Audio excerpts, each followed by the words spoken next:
Bonsoir à tous et merci de nous accepter chez vous pour ce nouveau rendez-vous de programme croisé. Ce soir, avec nos invités, nous débattrons du centre d'intérêt électoral des populations. Autrement, comment accroître l'accès aux services sociaux de qualité et des infrastructures de base. Oui, Aboubacar, eau, électricité, habitat, comment les rendre accessibles à plus de Guinéens? Quel programme à la meilleure offre en termes de transport public et de télécommunications? Les soins de santé et l'éducation seront-elles prioritaires? Autant de questions sur lesquelles les électeurs voudraient des réponses claires et précises des candidats pour motiver leur choix. Sur ce thème, donc, nous aurons deux plateaux. Le premier, c'est avec les invités présents sur ce plateau. Oui, des invités que nous recevons aujourd'hui. Monsieur Sakabari est donc conseiller du directeur de campagne au sein du RPG Arc-en-Ciel, Rassemblement du peuple de Guinée et parti allié. Bonsoir, Monsieur Siaka. Bonsoir. Bienvenue sur ce plateau. Merci, le plaisir est partagé. Voilà, à côté de lui, nous aurons l'UGDD, entendez, l'Union guinéenne pour la démocratie et le développement. Aujourd'hui, c'est Francis Haba, vice-président des finances et du développement, qui répondra à nos questions. À ma gauche, vous avez Nadia pour une deuxième fois. Bonsoir aux Guinéens et Guinéennes qui nous suivent. Bonsoir à la jeunesse guinéenne. Nadia est porte-parole de l'UFDG, Elhadj Selou Dalen Diallo. Tout à fait. Et à l'extrême gauche, vous avez le parti groupe, la génération pour la réconciliation et l'union et la prospérité. Ce sera donc M. Jean-Victoire Topa, qui est directeur de communication. Voilà, c'est ça. Bienvenue donc à tous nos invités, mais aussi aux téléspectateurs qui nous suivent. Vous l'aurez remarqué, pour ceux qui ont suivi les deux premiers numéros, cette fois-ci, nous avons renforcé un peu notre table avec la présence de notre confrère de Familia FM, Aboubacar Koïla Diallo. Bonsoir. Bonsoir. Bienvenue sur ce plateau pour ce programme croisé. Bien avant d'inviter donc les partis à prendre la parole et à dégager leur vision sur le thème, nous allons essayer de cerner son concept et les grands enjeux de ce thème de croissance et de développement pour un pays avec l'avis d'un universitaire. Cette fois-ci, nous faisons appel à Dr Fassiné Conté. Il est docteur en économie, enseignant-chercheur et recteur de l'université Mahatma Gandhi, c'est ici à Conakry. Nous le suivons. Je voudrais commencer par dire que, vous savez, nous, les pays en développement, nous avons trois caractéristiques, à savoir le fait que nos populations ont un faible revenu, la mauvaise qualité des infrastructures ou leur quasi-inexistence, et le fait que ces populations ne prennent pas part aux prises de décision les concernant. Donc, pour relever le défi du développement ou alors de la pauvreté, il faut forcément régler ces trois problèmes. En ce qui concerne les infrastructures de base, permettez-moi de les citer, l'éducation, la santé, l'eau et l'assainissement.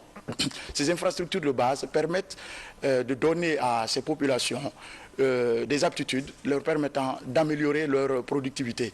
Et par ricochet, la croissance que nos chefs d'État revendiquent le plus souvent dans leur discours de fin d'année. Sur ce plateau, nous attendons donc vos propositions. Que proposent vos partis pour améliorer donc l'accès aux services sociaux de base et aussi la qualité des infrastructures pour les 5 prochaines années? Donc, le premier niveau de question à tous les candidats: comment améliorer la qualité de l'éducation et du système de santé en Guinée? Chacun de vous a 2 minutes. Nadia. Alors, pour le président Selou Dalen Diallo, les ressources humaines constituent le premier facteur de développement de la nation. Donc, en ce sens, pour lui, le plan d'avenir de la Guinée, c'est l'investissement dans la jeunesse.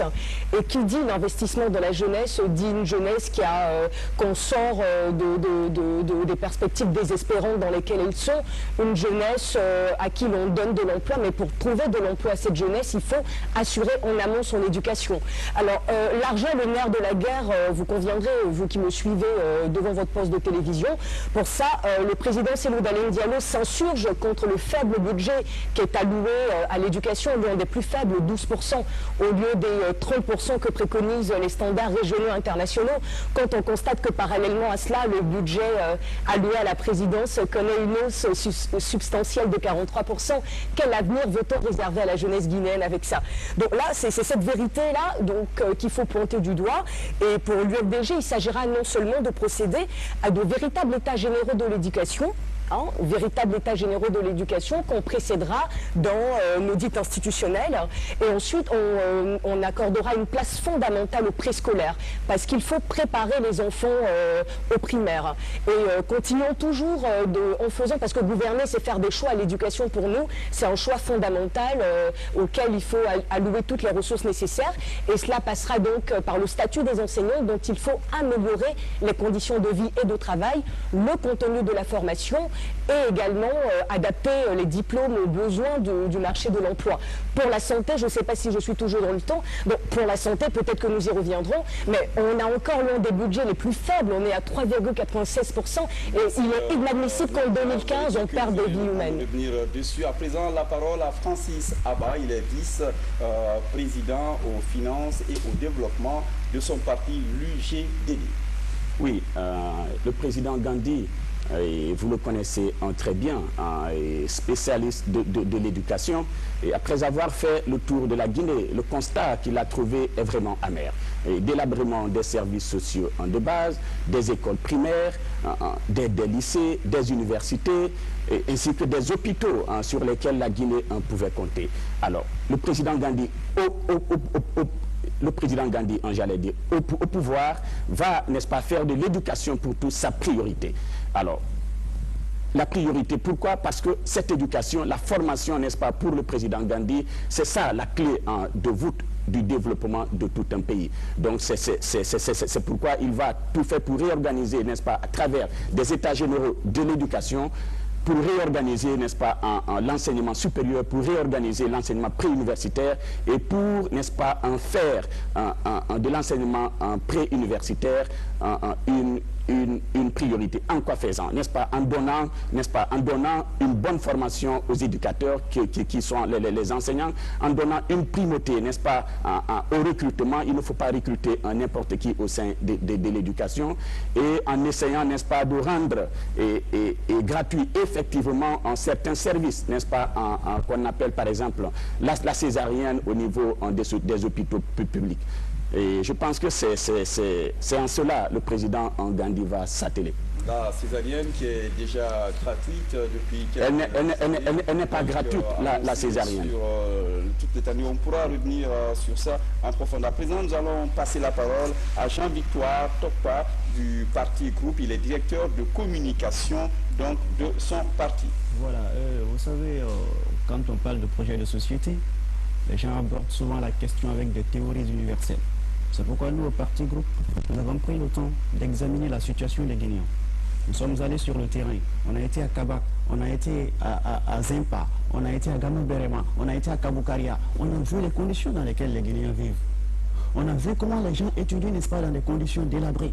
On a vu les salles de classe. On a vu des salles de classe qui manquent de bancs. On a vu des enseignants mal formés qui n'ont même pas, n'est-ce pas, le BEPC, mais qui ont pu avoir, n'est-ce pas, un concours comment on appelle, pour entrer, n'est-ce pas, dans le système, pour donner des cours à des gens, alors que, n'est-ce pas, ils n'ont même pas la compétence. Ça, c'est une situation très grave. Nous avons vu des salles de classe dans lesquelles les gens sont entassés comme dans une boîte de sardines, 100 personnes. C'est pas normal. C'est pourquoi nous avons dit qu'au soir du 11 octobre, lorsque les Guinéens auront accepté de choisir Papa Koli Nkrumah comme président, nous lui avons remis une feuille de route qui constitue, n'est-ce pas, à construire, n'est-ce pas, plusieurs écoles. Il faut éviter, n'est-ce pas, à ce que les gens se déplacent, les gens parcourent 7 km, n'est-ce pas, pour aller suivre, n'est-ce pas, des cours dans un autre village, dans un district ou dans une sous-préfecture. C'est pas normal. Nous allons construire des salles de classe pour les Guinéens, où les Guinéens vont étudier avec un nombre allant de 24 à 30 personnes. C'est très important. Et au-delà de ça, nous allons renforcer les capacités, n'est-ce pas, de nos enseignants.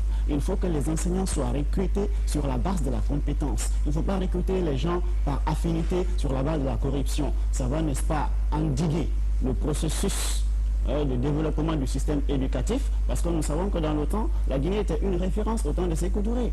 Hein? Si Sékou Touré a osé, n'est-ce pas, demander l'indépendance de la Guinée, c'est parce qu'il avait des cadres, n'est-ce pas, qui pouvaient alors défendre la Guinée et qui pouvaient, n'est-ce pas, faire de la Guinée un État émergent parce que simplement ils avaient la compétence. Mais aujourd'hui, notre système éducatif est à un niveau très bas. Tokba. Maintenant, nous tournons vers M. Siaka Bari, conseiller du directeur de campagne du RPG Arc-en-Ciel. Merci aux millions de téléspectateurs guinéens qui font confiance à votre média et qui font confiance aussi à nous qui venons intervenir au nom de nos partis respectifs. Je vous remercie de cette disponibilité que vous nous accordez. J'ai suivi toutes les interventions. Le secteur éducatif est un secteur technique par excellence. On ne l'aborde pas avec de la philosophie, on ne l'aborde pas avec des théories. On l'aborde d'une façon pragmatique et technique. Et donc l'éducation s'articule autour de 3 grands axes. Nous avons d'abord l'amélioration des conditions d'accès des enfants aux infrastructures de base et de qualité.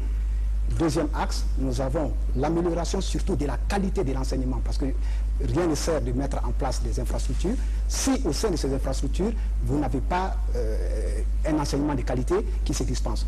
Troisième axe maintenant, c'est le renforcement des capacités des autorités éducatives et de tous les acteurs qui participent au processus d'éducation de l'enfant. Donc voici les 3 axes. Et au RPG Arc-en-Ciel, si les Guinéens accordent leur voix pour la continuité des actions que nous avons eu à poser au cours de ces 5 ans, je reviendrai sur ces actions, puisque c'est moi qui ai un bilan à défendre.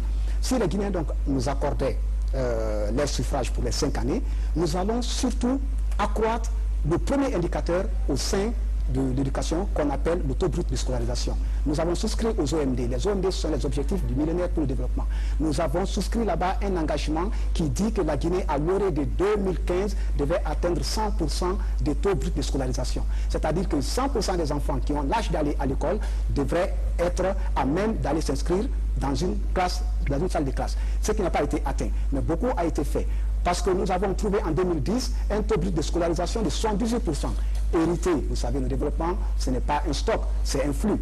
Donc hérité des gestions successives, des régimes que vous connaissez. Je suis à l'aise de voir... Merci Monsieur Bari pour cette première prise de parole. Donc nous rappelons le thème, c'est comment améliorer la qualité de l'éducation et du système de santé en Guinée. À présent, nous allons passer la parole à Monsieur Koila pour la première question à nos candidats. Justement, je voulais revenir sur l'aspect budgétaire. On sait que, n'est-ce pas, l'expression économique de tout gouvernement, c'est bien sûr, ça travers le budget, c'est l'expression chiffrée de la volonté politique des différents acteurs.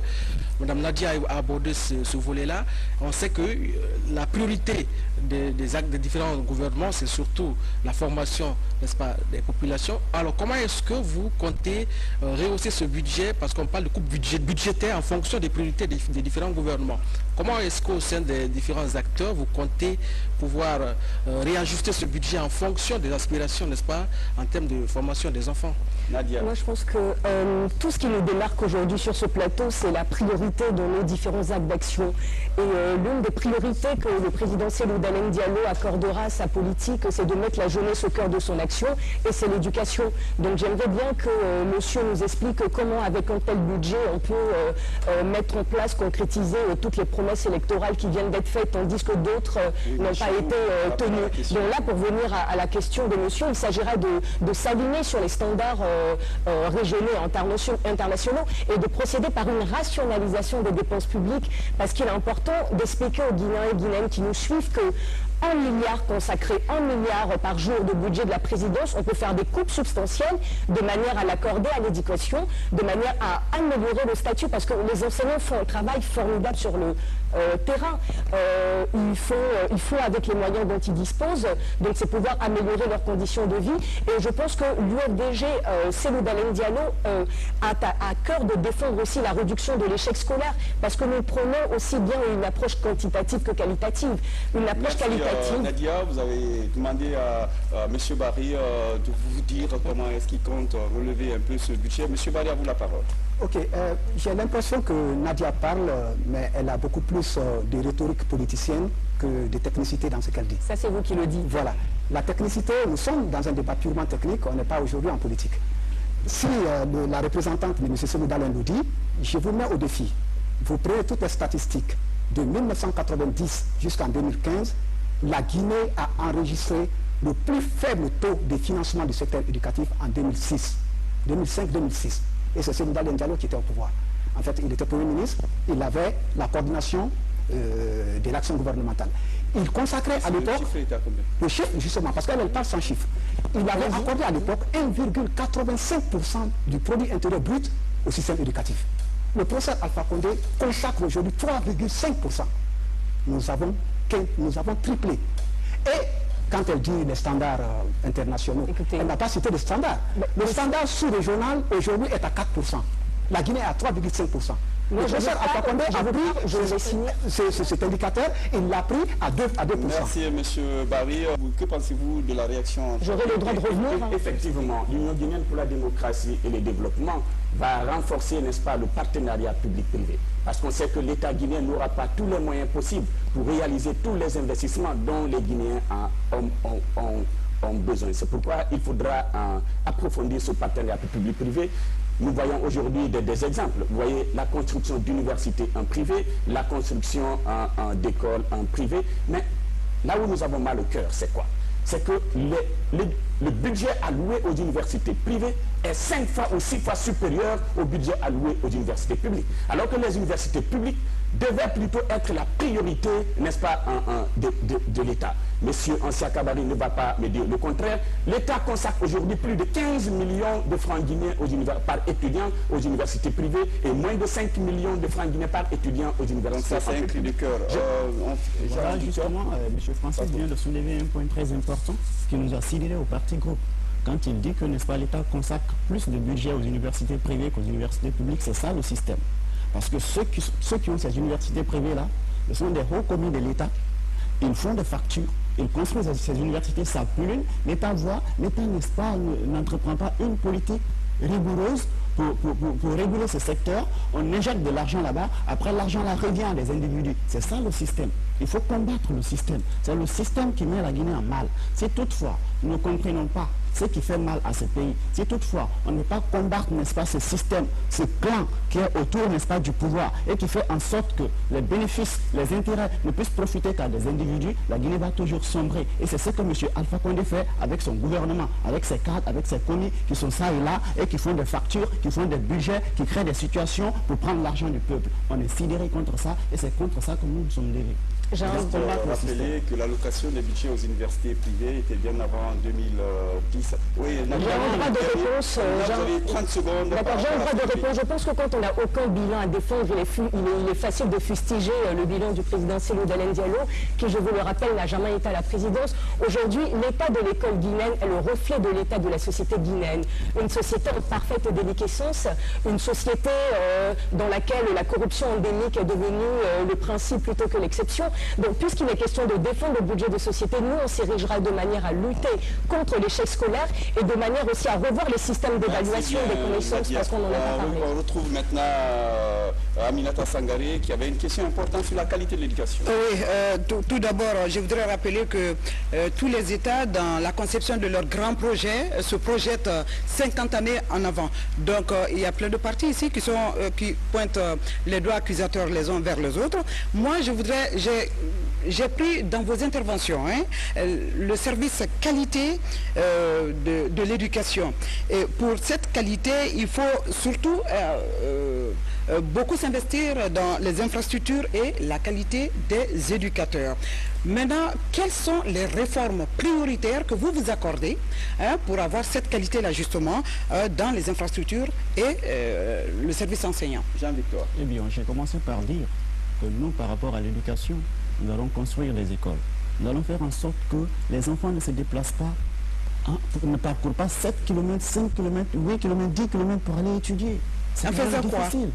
Alors nous allons construire, n'est-ce pas, des écoles de proximité. Il faut décentraliser. Il faut faire en sorte que là où il peut y avoir 200 personnes, 500 personnes, qu'il y ait déjà une école pour aller à l'école. Il ne faut pas que les gens se déplacent, n'est-ce pas, pour parcourir des kilomètres pour aller étudier. Ils vont arriver à l'école fatigués. Ils n'auront plus, n'est-ce pas, la force de suivre les cours. Et les cours sont mal donnés parce que les enseignants ne sont pas bien formés. Je vous ai déjà dit. On recrute des gens qui n'ont pas le BEPC pour aller enseigner. Parce que simplement il y a la corruption, parce que simplement le système ne marche pas, parce que simplement on recrute des gens parce que c'est tel ou tel. On recrute les gens sur la base, n'est-ce pas, de l'ethnie. Oui, mais l'argent viendra d'où? Pardon? L'argent viendra d'où? Mais nous avons des moyens. Nous avons des moyens. Il suffit juste, n'est-ce pas, de procéder, d'appliquer une politique rigoureuse à notre économie. Il suffit juste, n'est-ce pas, de créer la sécurité pour attirer les investisseurs. Ils vont venir, ils vont investir, ils vont payer les taxes et les impôts. Nous allons, n'est-ce pas, assainir notre économie et nous ferons en sorte qu'il y ait la croissance. Et nous parviendrons ici, n'est-ce pas, à faire face à tous ces secteurs-là. Monsieur Badou. Oui. Sur la même question. J'entends ici des vœux pieux, hein, mais lui, quand je l'écoute, le monsieur du groupe, j'ai l'impression qu'il est en train simplement de décrire ce que nous sommes en train de faire actuellement. J'ai dit que nous avons pris le taux de scolarisation de 78% qui avait stagné à ce niveau depuis 2006. J'ai rappelé tout ce que M. Seloudalin l'a laissé à 78%. Les militaires sont venus, c'est resté à 78%. Le professeur Alpha Condé, en 5 ans, l'a pris de 78% à 86%. Tous les chiffres que je donne sont vérifiables chez tous les partenaires techniques et financiers. La Banque mondiale, les Nations Unies, l'UNESCO, etc. Donc, je voudrais aujourd'hui qu'on parle avec les chiffres. Aminata a parlé de qualité. Justement, on ne parle pas de qualité. On ne peut pas concevoir de qualité si d'abord les enfants n'ont pas accès à l'école. Vous ne pouvez pas venir parler de qualité dans un village où il n'y a pas d'école, justement. Et nous avons trouvé sur place que 22 enfants guinéens, chaque année, étaient privés de l'école parce qu'il n'y avait pas une salle de classe. Au jour d'aujourd'hui, nous avons ramené ce chiffre à 14 enfants guinéens. En quoi faisant? Nous avons construit en 5 ans 5098 salles de classe. C'est consultable, c'est vérifiable et c'est fiable. Vous allez sur n'importe quel site de la Banque mondiale, vous allez Nadia. Mais dans ces 5098, quels sont les enseignants? Vous mettez qui et quel est le contenu pédagogique qui n'a pas encore été touché? Là, parlons du régime de Conté. Vous me laissez terminer, s'il vous plaît. À l'époque, on avait donc eu la mise, la fin de la contractualisation. Et là, sous votre régime aujourd'hui, on a cette contractualisation qui met les fonctionnaires dans un état de précarité qui ne dit pas son nom. Donc pour nous, la qualité, ce qui nous semble indispensable, c'est de miser sur la formation et de revoir déjà le mode de recrutement. Le mode de recrutement des maîtres d'élèves à l'ENI, à l'École nationale des instituteurs, c'est de revoir cela et de revoir aussi la manière à accroître la formation continue aussi. La formation continue et de réévaluer, d'introduire beaucoup plus de transparence, d'équité. C'est votre ministre qui l'a dit quand il a dû s'insurger au regard de la médiocrité de la qualité des examens, des prestations.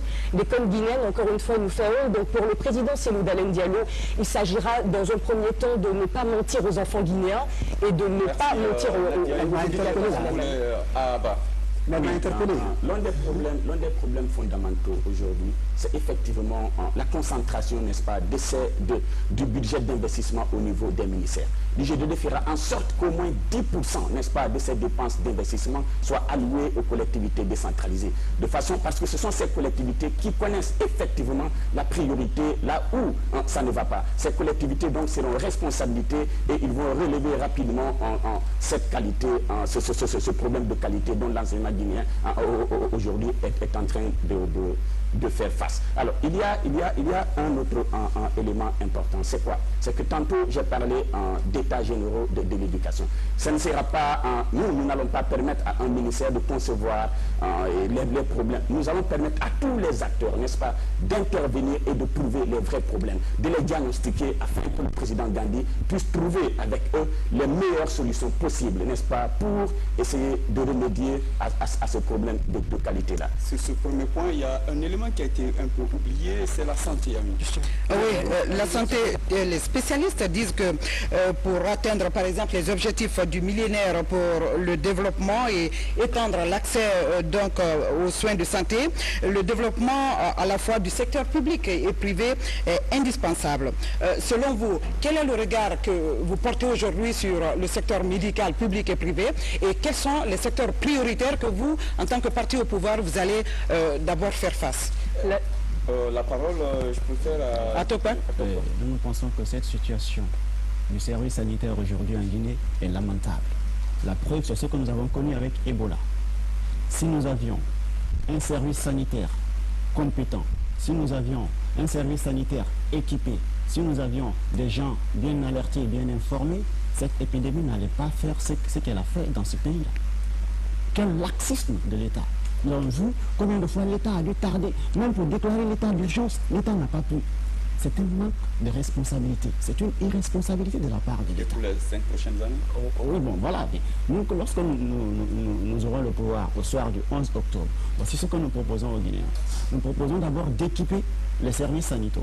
Nous proposons également, n'est-ce pas, de construire des CHU. Il ne suffit pas d'avoir, n'est-ce pas, le CHU de Donka pour penser que, n'est-ce pas, nous avons un hôpital. Il faut décentraliser. Il faut faire en sorte que dans tous les chefs-lieux de région administrative, qu'il y ait des CHU. Ah bah. Il faut faire en... Merci. Oui, en fait, le constat, encore une fois, est amer. Je suis assez écœuré quand j'entends M. Siakabary se lancer des fleurs. Allez-y à Donka. Allez-y à Ignace-Dine. Il y a des hôtels flambant neufs qui coûtent des millions, des dizaines de millions de dollars qui sont construits à cause d'hôpitaux, n'est-ce pas, là où vous ne pouvez même pas vous mettre à l'aise. Je pense que c'est une honte pour notre pays. Ce qu'il faut faire, c'est de réhabiliter rapidement et très rapidement, et dans les 6 premiers mois du pouvoir de M. Gandhi, nous allons réhabiliter rapidement ces hôpitaux en public. Nous allons réhabiliter aussi les hôpitaux, les centres de santé au niveau, n'est-ce pas, en préfectoral et au niveau régional. Je pense que ce sera d'abord cela la priorité du président Gandhi quand il sera au pouvoir. Et naturellement, il y a aujourd'hui quelque chose qui est écœurant aussi.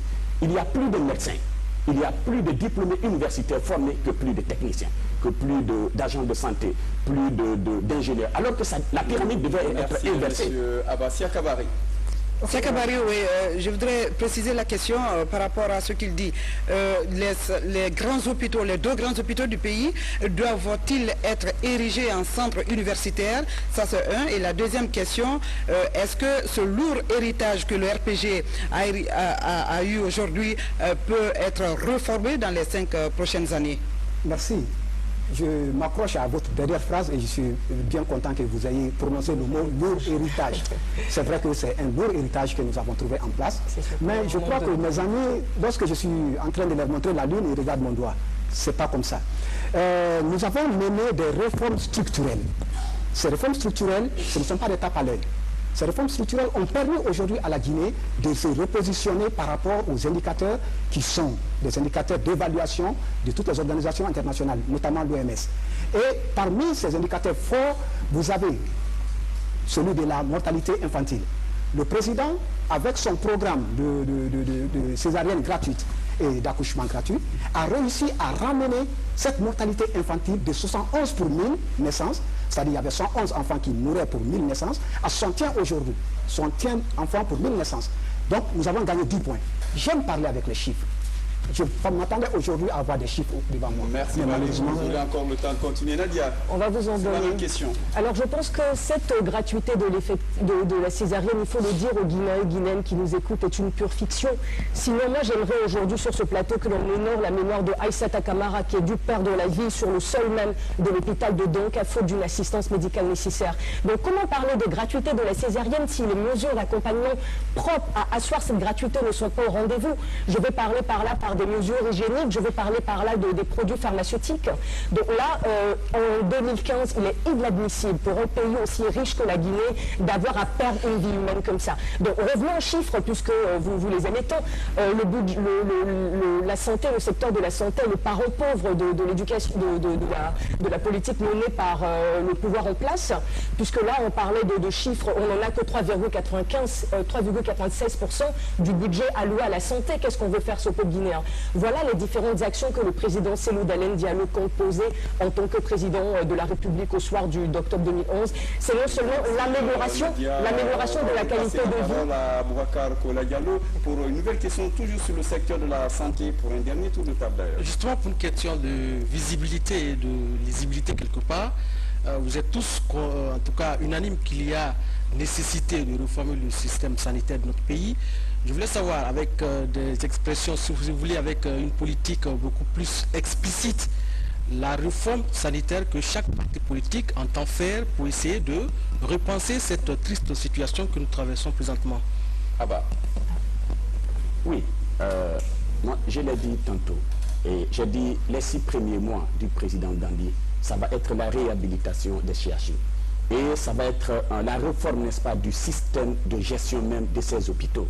Nous allons rendre ces hôpitaux plus autonomes. Nous allons en rendre disponibles, n'est-ce pas, les médicaments, n'est-ce pas, pour effectivement rendre gratuit la césarienne. La césarienne, elle n'est pas gratuite. C'est une fiction, effectivement, je suis d'accord avec Nadia. Les femmes meurent dans les hôpitaux. Il ne faut pas se voiler la face. Les femmes meurent. Nous pensons qu'il faudra aussi, même au niveau de l'éducation, non seulement il faut 3,5% du budget national, je pense que c'est inconcevable. Il faudra progressivement aller en augmentant ce budget jusqu'à plus de 10%. Nous, notre vision, c'est d'atteindre 15% du budget. Merci. D'accord. Merci. Nadia? Oui, le président Cellou Dalein Diallo a une action, il a une vision, une stratégie qui va s'articuler autour de 4 points fondamentaux. Il s'agira non seulement d'améliorer les prestations en faveur de la santé de la mère et de l'enfant. C'est la santé gratuite pour tous les enfants de moins de 5 ans, la gratuité du ticket de consultation, la gratuité du ticket d'hospitalisation. Deuxième mesure fondamentale qui n'a pas encore été dite sur ce plateau, c'est la prévention et la lutte contre les maladies prioritaires. Et ainsi que l'élimination définitive d'Ebola. Mon homologue parlait tout à l'heure de déni de la maladie, je ne vais pas m'appeler là-dessus. Donc c'est de pouvoir lutter contre le VIH-Sida, la lèpre, la tuberculose. Et il est inadmissible qu'en République de Guinée, aujourd'hui en 2015, les mesures ne sont pas prises de manière à éviter que les populations meurent du paludisme. Je vous rappelle que le paludisme a tué 2 fois plus qu'Ebola selon une étude américaine. Troisième mesure phare, c'est de développer l'offre de soins de santé, offrir une offre de soins de santé de qualité aux populations qui nous suivent et surtout les rendre accessibles. Nadia, Jean-Victor. 20% du budget à la santé. Nous avons dit qu'il faut décentraliser. Et c'est important aussi que le service sanitaire soit décentralisé. Il faut faire en sorte que dans les villages reculés, que les gens ne se déplacent pas pour venir se soigner, n'est-ce pas, dans les centres urbains. Parce que ça cause des problèmes. Avant même qu'ils n'arrivent, ils sont déjà fatigués et ça cause des problèmes. Ils arrivent faibles et pour les traiter facilement, ils meurent. Donc il faut faire en sorte que les services sanitaires soient proches, n'est-ce pas, des populations. Ça, c'est très important. Et il faut faire en sorte que dans ces services sanitaires, que dans ces institutions de santé, qu'il y ait l'équipement, qu'il y ait les produits nécessaires, qu'il y ait, n'est-ce pas, les traitements nécessaires. Parce qu'aujourd'hui, la fièvre typhoïde tue beaucoup dans les villages reculés. Mais c'est des maladies opportunistes qu'on néglige dans ce pays-là, alors que ça cause plus de victimes. Il faudrait ici, n'est-ce pas, qu'on se penche sur cette question-là, qu'on équipe, n'est-ce pas, les gens, et qu'on forme bien, n'est-ce pas, nos agents de santé. Paludisme, fièvre typhoïde, césarienne, et maintenant la parole à M. Barry pour finir ce dossier. Ok, merci. Je m'inquiète parce que je crois qu'au-delà d'Ebola, il y a une autre épidémie qui est en train de ravager les Guinéens, c'est certainement l'épidémie d'Alzheimer. Je pense que beaucoup de vous avez oublié un peu le passé. Il ne faut pas que cette épidémie d'Alzheimer s'installe dans notre pays. Elle a dit que les femmes meurent. C'est vrai, les femmes meurent. Aujourd'hui, les femmes mourront. Demain, les femmes mourront. Ce que moi, je suis en train de vous dire, c'est qu'il y a moins de femmes qui meurent qu'avant. C'est tout ce que je suis en train de vous dire. Il y a moins de femmes qui meurent aujourd'hui. Hier, il y avait 111 pour 1000 enfants qui mouraient à la naissance. Je vous dis qu'aujourd'hui, c'est 61 pour 1000. Nous avons réduit. C'est ce que je suis en train de vous dire. Deuxièmement, quand vous parlez du financement du secteur de la santé, je suis un peu déçu parce que mon frère, c'est un économiste, mais il est en train de confondre le produit intérieur brut avec le budget national de développement. Ça ne se fait pas. J'ai dit le produit intérieur brut consacré au système éducatif est de 3,5. Mais si vous voulez prendre un budget national de développement, au jour d'aujourd'hui, le professeur Alpha Condé est à 14,5. C'est une première. C'est un pic. Si vous faites une courbe, selon les économistes, c'est un pic. Et le cœur se trouve encore en 2005. L'eau, l'électricité pour tous avant 2020. D'abord, la question fondamentale, est-ce possible? Eau, électricité pour tous les Guinéens avant 2020 et comment tenir un tel pari? Nadia. Alors déjà, pour l'eau, je pense que c'est un scandale de parler de châteaux d'eau d'Afrique et de voir des femmes qui sont obligées à 3h, 4h du matin de se déplacer à Dar es Salaam, Anta, avec des bidons d'eau. Je tiens d'ailleurs à saluer la bravoure de ces femmes. Donc là, il y a la réalité des investissements effectués dans le secteur est parlant. On a quoi? On a un secteur dont un tiers des investissements dédiés au secteur de l'électricité n'a pas été investi. À côté de ça, on a le manque d'entretien et de réparation l'amélioration des équipements de forage qui est quasi inexistant. Qu'est-ce qu'on dénote aussi à côté? La mauvaise gestion qui accable la société des eaux de Guinée. Donc ce que Cellou Dalein Diallo tient à proposer, c'est de doter la Guinée d'une nouvelle politique de l'eau, c'est de restructurer la société des eaux de Guinée afin d'améliorer ses prestations de qualité. Et surtout, c'est important, c'est d'ouvrir le capital de la société aux investissements privés de manière à aller vers l'amélioration des prestations qui sont fournies. Et aussi, l'autre avantage fondamental, autre avantage que vise l'UFDG par la voix de son président Cellou Dalein Diallo, c'est le taux d'accès à l'eau potable de la population. À l'horizon 2025, c'est atteindre le chiffre de 100% d'eau potable et pour les populations rurales qu'il ne faut pas oublier, 60% d'accès à l'eau potable. Merci. Voilà, vous savez, quand on dit que la Guinée est le château de l'Afrique de l'Ouest, et finir par comprendre que les Guinéens n'ont pas accès à l'eau potable, c'est vraiment sidérant. C'est un paradoxe. C'est comme si on parlait d'un poisson qui avait soif dans l'eau. C'est très difficile que d'être en Guinée et d'être pas à mesure, n'est-ce pas, d'avoir accès à l'eau potable. C'est pourquoi, au parti groupe, nous proposons aux Guinéens, s'ils décident de faire le bon choix, s'ils prennent la résolution de choisir El-Hadj Papa Koli Nkrumah comme président au soir du 11 octobre, nous allons faire en sorte que les canaux de conduite, n'est-ce pas, de l'eau soient d'abord protégés. Parce qu'aujourd'hui, qu'est-ce que nous constatons? Dans les quartiers, vous voyez, les tuyaux sont perforés dans les caniveaux. L'eau sort, n'est-ce pas, à sa source bien traitée, mais avant d'arriver, n'est-ce pas, chez les populations, c'est déjà pollué. Les gens prennent ça et ça entraîne, n'est-ce pas, des maladies opportunistes. Nous allons faire en sorte qu'au cours, n'est-ce pas, de nos 5 ans de mandature, qu'il y ait ici ce qu'on a appelé la vision, une école, un forage, une école, un plus moderne. Et pour l'électricité? Oui, j'en viens. L'électricité, d'ailleurs, nous avons fait notre preuve. Et là, je ne peux pas coller comment a donné Kaleta au peuple de Guinée. Kaleta dont Alpha Condé s'en glorifie. Alors que nous savons quelle bataille il a menée ici, n'est-ce pas, pour donner Kaleta au peuple de Guinée. C'est un bien de l'État, vous oubliez. C'est très important. Et nous pensons que Kaleta n'est pas une solution définitive. Parce que Kaleta, dans une période, n'est-ce pas, d'étiage, Kaleta n'a qu'une capacité de 65 MW. Et il faut faire en sorte que la capacité de Kaleta soit modulée. Et pour que la capacité de Kaleta soit modulée, il faut réaliser, n'est-ce pas, le barrage de Soapiti. C'est très important. Et au-delà, n'est-ce pas, de la réalisation du barrage de Soapiti, il faut réaliser ici, n'est-ce pas, les micro-barrages. Monsieur Barissiaka. Ok, je suis souvent amusé quand j'entends mes frères d'à côté.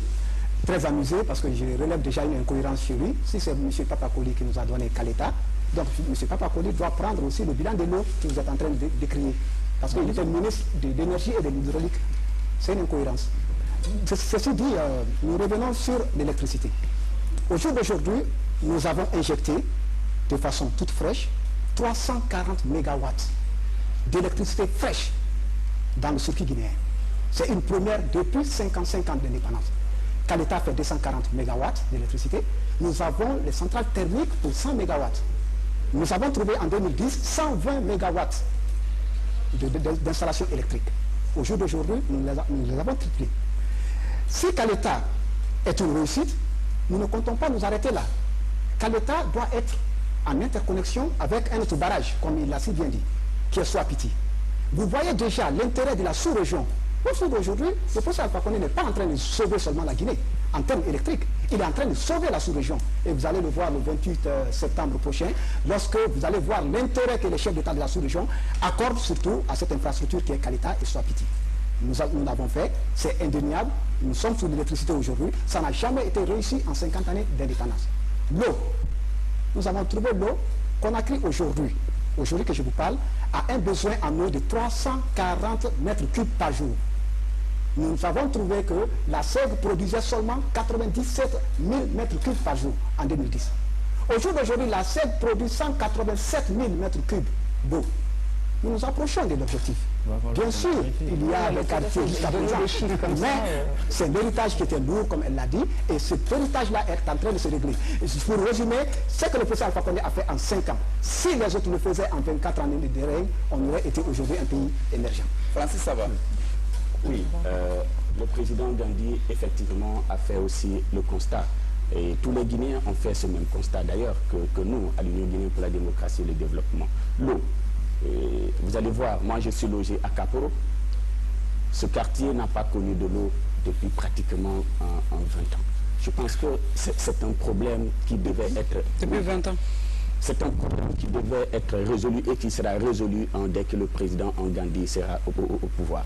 Donc nous allons augmenter, n'est-ce pas, la production de l'eau, nous allons augmenter la quantité de l'eau qu'on doit injecter. Nous allons donc séparer cette production, n'est-ce pas, à la commercialisation. C'est pourquoi nous allons faire intervenir le partenariat public-privé, de façon à améliorer qualitativement, n'est-ce pas, la desserte de l'eau, afin que chaque habitant, n'est-ce pas, dans les centres-villes, ait au moins 100 litres d'eau par jour, et dans les milieux urbains, 30 litres d'eau par jour. C'est ça. Mais aujourd'hui, c'est rare le Guinéen utilise un bidon d'eau par jour, compte tenu de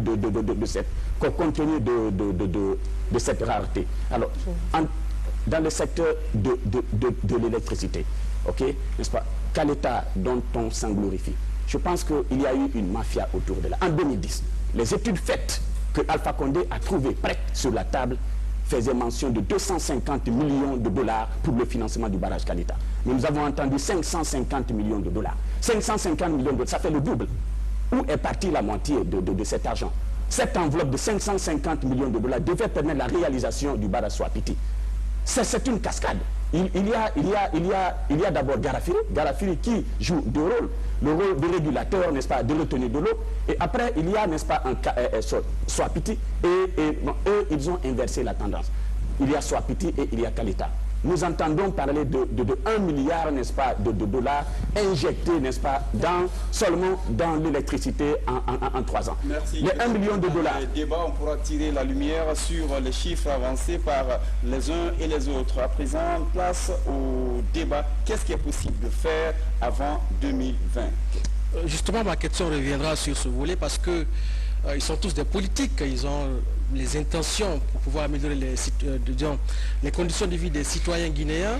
Je voulais savoir comment est-ce qu'un citoyen qui est à Dar es Salaam ou alors qui est à Yukunkun et qui vous suit ce soir peut s'attendre à une amélioration de façon substantielle en termes, n'est-ce pas, de services en tout cas de base, parce que l'eau et l'électricité, ce sont des éléments vitaux aujourd'hui. Est-ce que vous avez des stratégies réalistes, il faut le dire au passage, pour pouvoir changer cette donne-là? Je vais revenir toujours au budget parce qu'on peut promettre, mais compte tenu des axes prioritaires souvent des gouvernements, on peut souvent faire des coupes budgétaires. S'il y a lieu de faire coupes budgétaires, quel secteur vous allez, n'est-ce pas, prioriser en fonction de ces deux éléments-là, l'eau et l'électricité? En fait, vous voulez savoir comment ils vont réellement rendre réalistes les promesses qui ont été tenues lors de cette première prise de parole par rapport à ce sujet. La question à Nadia. Moi, je pense qu'il y a une chose qui est au fondement de tout, c'est la rigueur. Déjà, on nous parle d'1 milliard de dollars d'investis dans le secteur de l'électricité. C'est la montagne qui accouche d'une souris. Qu'est-ce qu'on voit? Quand on nous parle de Kaleta, il faut remarquer que c'est quand même une particularité du RPG Arc-en-Ciel de se vanter de réalisations les plus banales. Encore heureux qu'on ait eu Kaleta. Et là encore, je pense que nos téléspectateurs veulent le savoir. La jeunesse qui nous suit veut le savoir. On a eu affaire à une surfacturation, vous l'avez relevé. Pour un montant initial de 175 millions, on en est à 550. On aurait pu avoir 2 fois Kaleta. On aurait même pu, le RPG aurait même pu financer l'achat des consciences comme ils ont pu le faire dans le Fouta. Ça d'une part. Deuxième chose encore, je pense que là, Cellou Dalein Diallo en matière d'électricité, c'est une vision et une stratégie pour éviter cette mauvaise gestion. On a perdu, le président Alpha Condé a eu à le dire, 120 millions d'euros d'équipement fortuitement. Il y a eu avec la société Asperbras des achats de groupes électrogènes qui ont été achetés. On se rend compte de leur inaptitude à satisfaire les besoins. Donc voilà ce sur quoi nous on va se... Il faut bien que les débatteurs maîtrisent vraiment le temps et aillent sur le concret. Jean-Victoire, parce qu'on a très peu de temps. Voilà, et quand nous parlons de Kaleta avec un budget énorme, moi je pense que l'étude qui a été mise sur la table en 2010 a été refaite. Parce qu'il était dans cette première étude, la route qui quitte, n'est-ce pas, qui va jusqu'à Kaleta n'était pas prévue dans cette étude-là. Et il fallait, n'est-ce pas, améliorer les conditions de vie des populations environnantes. Il fallait construire des maisons, il fallait faire en sorte que tout soit réglé. Donc c'est en cela que, n'est-ce pas, le budget a été un peu rehaussé. Mais vous voyez que quand, n'est-ce pas, comment on appelle, l'entreprise qui devait réaliser Kaleta est venue, ils sont venus avec un budget colossal. Et Papa Collé a dû batailler fort, n'est-ce pas, pour, comment on appelle, alléger un peu cette tâche budgétaire. Nous parlons des groupes électrogènes, ça il faut demander à Alpha Condé. Oui, parce que c'est lui qui a nommé, comment on appelle, une autre personne qui n'était pas attachée au ministère de l'énergie, mais qui était attachée à la présidence, sont eux qui savent ce qu'ils ont fait là-bas. Parce que Bakoli a dit, il faut créer un compte séquence. Dans ce compte séquence-là, il faut loger, n'est-ce pas, les frais qui seront générés, pardon, les bénéfices qui seront générés, n'est-ce pas, par les gros consommateurs. C'est à partir de ce jour-là qu'ils ont commencé à le faire.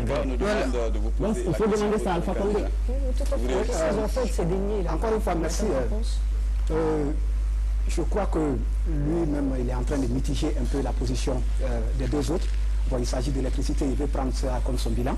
C'est le bilan, justement. On a dit que le bilan du professeur est globalement négatif. Moi, je crois que nous sommes dans un débat structuré. Moi, je vais simplement poser la question. Caleta aujourd'hui est une réalité, oui ou non? Je répondrai oui. La population guinéenne de 9 préfectures sur l'axe interconnecté, de Conakry jusqu'à Labé, cette population a-t-elle aujourd'hui accès à l'électricité, oui ou non? Oui. Maintenant, pour ce qui est des débats un peu de bistrot, vous me permettez le thème, où on veut savoir combien de routes ont été tracées pour avoir Caleta, c'est vous qui parlez de combien de millions ont été investis ça et là. Nous ne sommes pas dans un débat d'audit. Je suis ouvert aussi au débat d'audit. Mais simplement, nous voulons savoir quelles sont les infrastructures de base qui ont été mises en place et quelles sont les infrastructures que nous voulons mettre en place. Caleta est une réalité, point final. Je vous remercie de l'avoir reconnu vous-même. Qu'est-ce que vous avez la gestion calamiteuse des contrats de gré? Oui, Francis, vous pouvez aller. Me pose sa question. Oui, je ne sais pas ce que monsieur Ansiaka appelle débat de bistrot. Moi, je pense que les chiffres, les coûts sont très importants dans la gestion d'un pays. La rigueur, n'est-ce pas, de la gestion de nos projets, la rigueur de la gestion, n'est-ce pas, de nos investissements, ça fait des coupes qui peuvent permettre, n'est-ce pas, d'améliorer ailleurs la qualité de vie de nos populations. C'est en cela, n'est-ce pas, je me suis levé, n'est-ce pas, nous levons contre ce coût colossal de réalisation de ce barrage. Merci. Voilà, en parlant de barrages, les programmes de production énergétique basés sur les petits barrages auxquels les cours d'eau de notre pays se prêtent bien, sont-ils donc préconisés par le RPG Arc-en-Ciel, hein, le leader du RPG Arc-en-Ciel l'a très souvent dit. Quel est votre avis à propos de ça, hein, le développement des micro-barrages? Oui, et je vous dis encore là, le constat est amer. La Guinée a cessé de payer sa quote-part par rapport au financement KFW qui finançait le BERD, le Bureau d'électrification rurale décentralisé. C'est ce bureau-là qui permet, n'est-ce pas, à nos populations de base, les petits villages, d'avoir de l'électricité. Les coûts de réalisation des micro-barrages sont très infimes. Ça quitte de 100 millions, ça quitte de 100 000 $ à 500 000 $. Si nous permettons, même si on prenait que $1 million, aujourd'hui, au lieu de $1 milliard investis et puis on n'a pas vu les résultats, si nous prenons $1 million là-dedans, on aurait au moins 10 villages de la... M. Selouda Diallo et de M. Sidia Touré en train de tenir des meetings dans les zones rurales sous les lampadaires. Il y a plein de lampadaires, il y a 38 000 lampadaires qui ont été de façon décentralisée versés dans tous les 304 CRD du pays, versés dans toutes les 38 communes urbaines du pays. 38 000 lampadaires, ce qui permet aujourd'hui à un Sénégalais d'aller tenir à Marela sa campagne sous la lumière. Ça ne s'est jamais passé en Guinée. Et vous ne comptez pas vous arrêter là? Voilà, nous ne comptons pas nous arrêter là. Le barrage de Foni, le barrage de Kobedou, aujourd'hui les études sont bouclées. Les études sont bouclées. Notre système, c'est quoi? C'est de faire un mixage entre l'hydraulique, le thermique et voire même le gaz. On aura ici des électricités basées sur le gaz une fois que les recherches d'hyperdynamique sur les lages de Conakry seront prometteuses. Merci M. Barry. Nadia. Je pense que là, vous avez une propension à vous accentuer sur la personne de Selouda Diallo. Je pense qu'on a un président de la République, c'est Alpha Condé, et c'est le seul qui doit répondre des actifs et des passifs de sa gouvernance. Donc là, encore heureux, non mais attendez, laissez-moi, c'est mon temps de parole. Donc là, dites-nous aux Guinéens, au lieu de parler de lampadaires, qu'avez-vous fait de la gestion calamiteuse des 1 milliard investis? Où sont passés les 120 millions? Où est qu'à se rendre à Quito, le centre émetteur, pour voir la réalité? Et puis les contrats que vous passez passer des contrats de gré à gré sans transparence, il n'y a qu'à se rendre. Alors, l'UADG, le président Cellou Dalein Diallo est un homme de vision, de stratégie. La Guinée a un potentiel hydraulique de 6,1 gigawatts. Donc, on compte bien entendu miser sur ce potentiel hydraulique-là et aménager des barrages. On ne va pas s'arrêter qu'à Swapiti, on a Amaria, on a Kukutamba aussi. Et en plus de ça, je pense que où l'UFDG se démarque, où Cellou Dalein Diallo se démarque, c'est de pouvoir se servir de ces aménagements hydroélectriques pour irriguer les plaines agricoles et aussi pour alimenter les populations en eau potable. Donc, répondez plutôt de la gestion calamiteuse plutôt que de vous atteler à la personne de Cellou Dalein. M. Siaka part de lampadaire, je voudrais bien qu'il accepte de dire merci à Papa Koli et au capitaine Moussa Dadis Camara. Parce que ce projet-là, la plupart de ces projets ont été signés au temps de Moussa Dadis Camara, du président Dadis Camara. Et quand Papa Koli est venu, il a dû batailler fort pour finaliser ces projets-là. Ça, je m'impogne. Voilà, ça, je m'impogne. Merci. C'est très important de le reconnaître. Maintenant, parlons, n'est-ce pas, de ce que nous allons faire pour compléter ce secteur-là.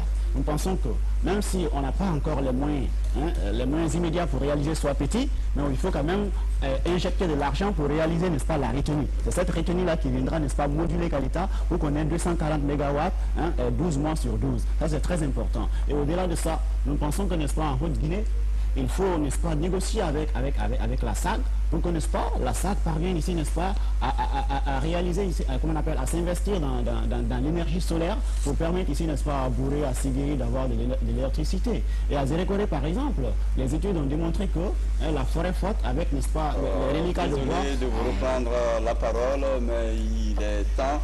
L'autre volet, oui, il ne nous reste pas trop de choses ils sont pris par le temps, mais malheureusement, il y a 2 points essentiels à débattre. Et il faut les débattre, même si on va réduire encore le temps d'intervention, pour au moins entendre, savoir ce que vos projets de société cachent pour les Guinéens. La troisième question du jour, c'est comment améliorer l'habitat et le cadre de vie dans nos villes. La parole à M. Barry pour 1 minute.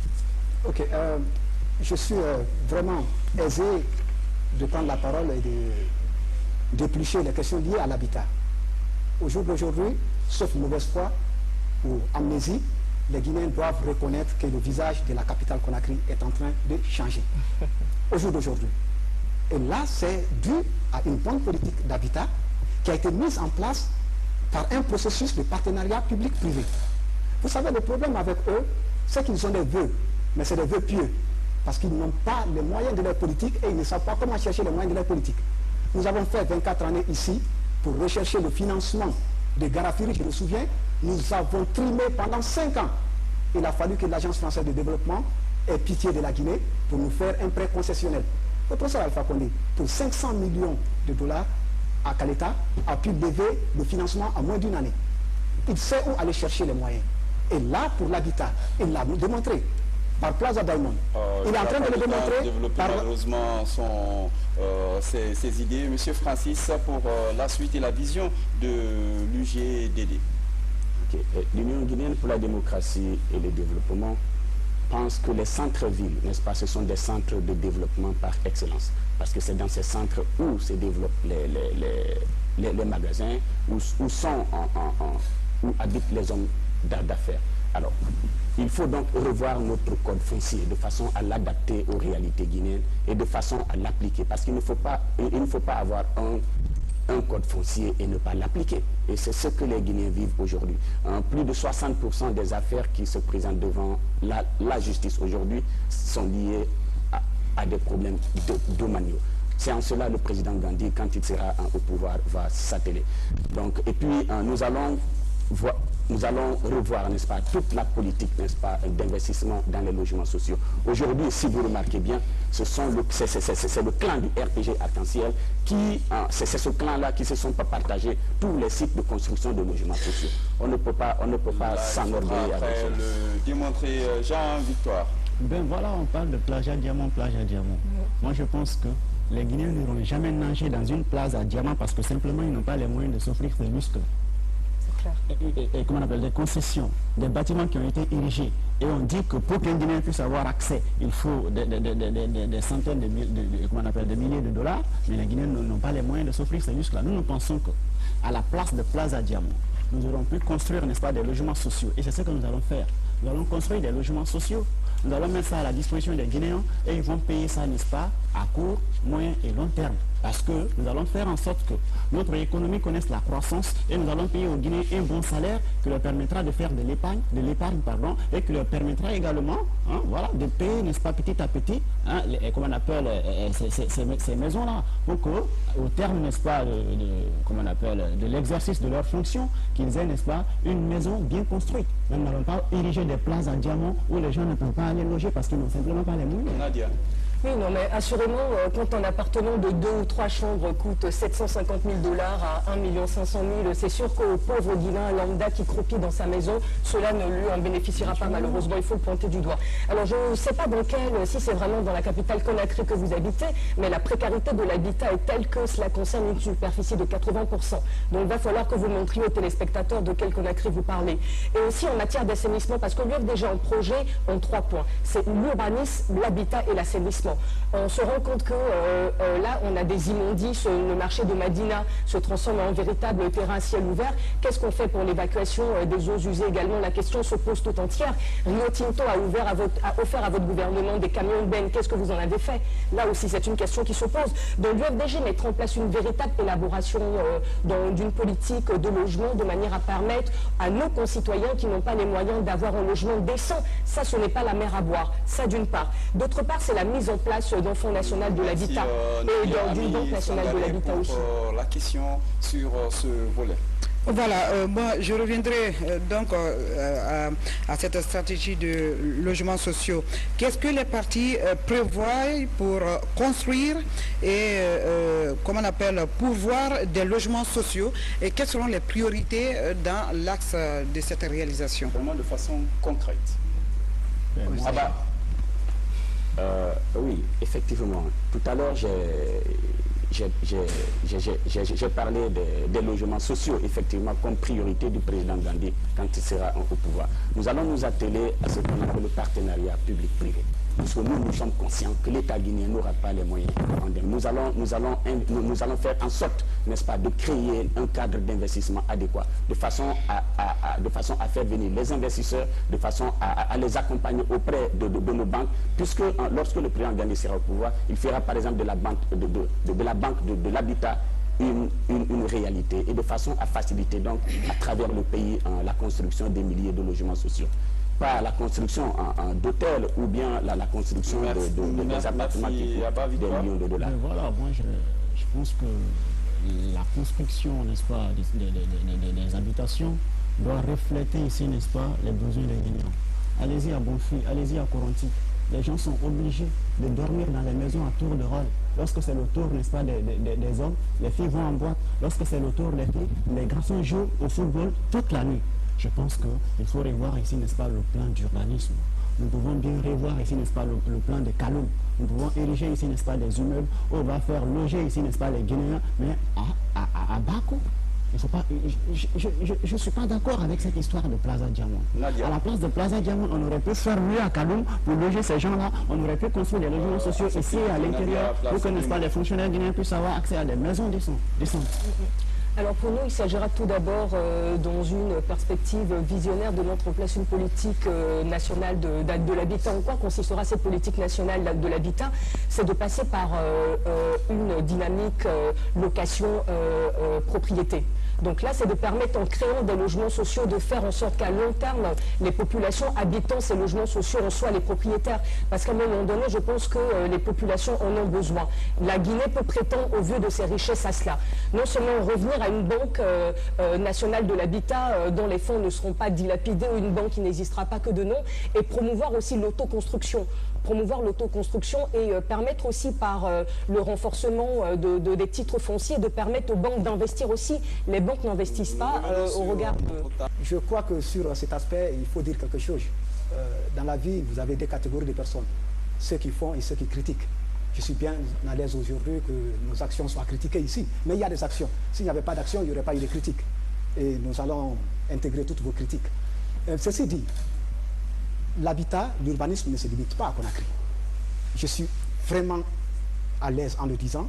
Allez-y aujourd'hui au niveau décentralisé, au niveau déconcentré. Allez-y aujourd'hui à Boké. Allez-y aujourd'hui à Mamou. Allez-y aujourd'hui en Zérekori, à Kankan. Voyez comment l'image de ces villes sont en train d'être changé. Et ça a été surtout dû à une politique réfléchie et bien concertée. Je vous dis, le professeur Alpha Condé est venu prêt au pouvoir. Si les 5 années lui sont accordées par le suffrage des Guinéens, je crois que l'émergence dont nous rêvons tant, cette émergence-là sera une réalité. Justement, Conakry, pelle de l'Afrique de l'Ouest, ça c'est un passé que nous connaissons de la capitale de notre pays. Alors, je voulais savoir quel regard ces partis politiques portent sur cette question d'assainissement et quelle stratégie envisage-t-il pour reconquérir, n'est-ce pas, cette image d'antan? Monsieur Barry. Ok, merci pour cette question. La question d'assainissement est une question très complexe où il y a eu un résultat très très mitigé. Je crois qu'il y a eu des politiques en la matière qui n'ont pas donné les résultats escomptés, même dans notre propre camp. Merci de le reconnaître. Oui, bien sûr, mais nous ne versons pas dans l'autosatisfaction. Quand c'est bon, c'est bon. Quand il y a eu des politiques mitigées, on dit qu'il y a eu des politiques mitigées. Mais il y a eu des politiques, il y a eu des efforts. Merci d'avoir reconnu la mise à disposition des collectivités à Conakry. De campagne du RPG Arc-en-Ciel. Merci aux millions de téléspectateurs guinéens qui font confiance à votre média et qui font confiance aussi à nous qui venons intervenir au nom de nos partis respectifs. Je vous remercie de cette disponibilité que vous nous accordez. J'ai suivi toutes les interventions. Le secteur éducatif est un secteur technique par excellence. On ne l'aborde pas avec de la philosophie, on ne l'aborde pas avec des théories. On l'aborde d'une façon pragmatique et technique. Et donc l'éducation s'articule autour de 3 grands axes. Nous avons d'abord l'amélioration des conditions d'accès des enfants aux infrastructures de base et de qualité. Deuxième axe, nous avons l'amélioration surtout de la qualité de l'enseignement, parce que rien ne sert de mettre en place des infrastructures si au sein de ces infrastructures, vous n'avez pas un enseignement de qualité qui se dispense. Troisième axe maintenant, c'est le renforcement des capacités des autorités éducatives et de tous les acteurs qui participent au processus d'éducation de l'enfant. Donc voici les 3 axes. Et au RPG Arc-en-Ciel, si les Guinéens accordent leur voix pour la continuité des actions que nous avons eu à poser au cours de ces 5 ans, je reviendrai sur ces actions, puisque c'est moi qui ai un bilan à défendre. Si les Guinéens donc nous accordaient leur suffrage pour les 5 années, nous allons surtout accroître le premier indicateur au sein de l'éducation qu'on appelle le taux brut de scolarisation. Nous avons souscrit aux OMD. Les OMD sont les objectifs du millénaire pour le développement.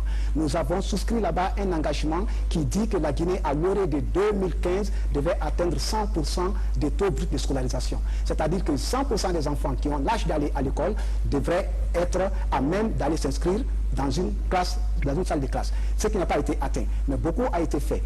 Parce que nous avons trouvé en 2010 un taux brut de scolarisation de 78%. Hérité, vous savez, le développement, ce n'est pas un stock, c'est un flux.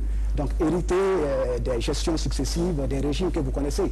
Je suis à l'aise de voir... Merci Monsieur Barry pour cette première prise de parole. Donc nous rappelons le thème, c'est comment améliorer la qualité de l'éducation et du système de santé en Guinée. À présent, nous allons passer la parole à Monsieur Koila pour la première question à nos candidats. Justement, je voulais revenir sur l'aspect budgétaire. On sait que, n'est-ce pas, l'expression économique de tout gouvernement, c'est bien sûr, ça travers le budget, c'est l'expression chiffrée de la volonté politique des différents acteurs.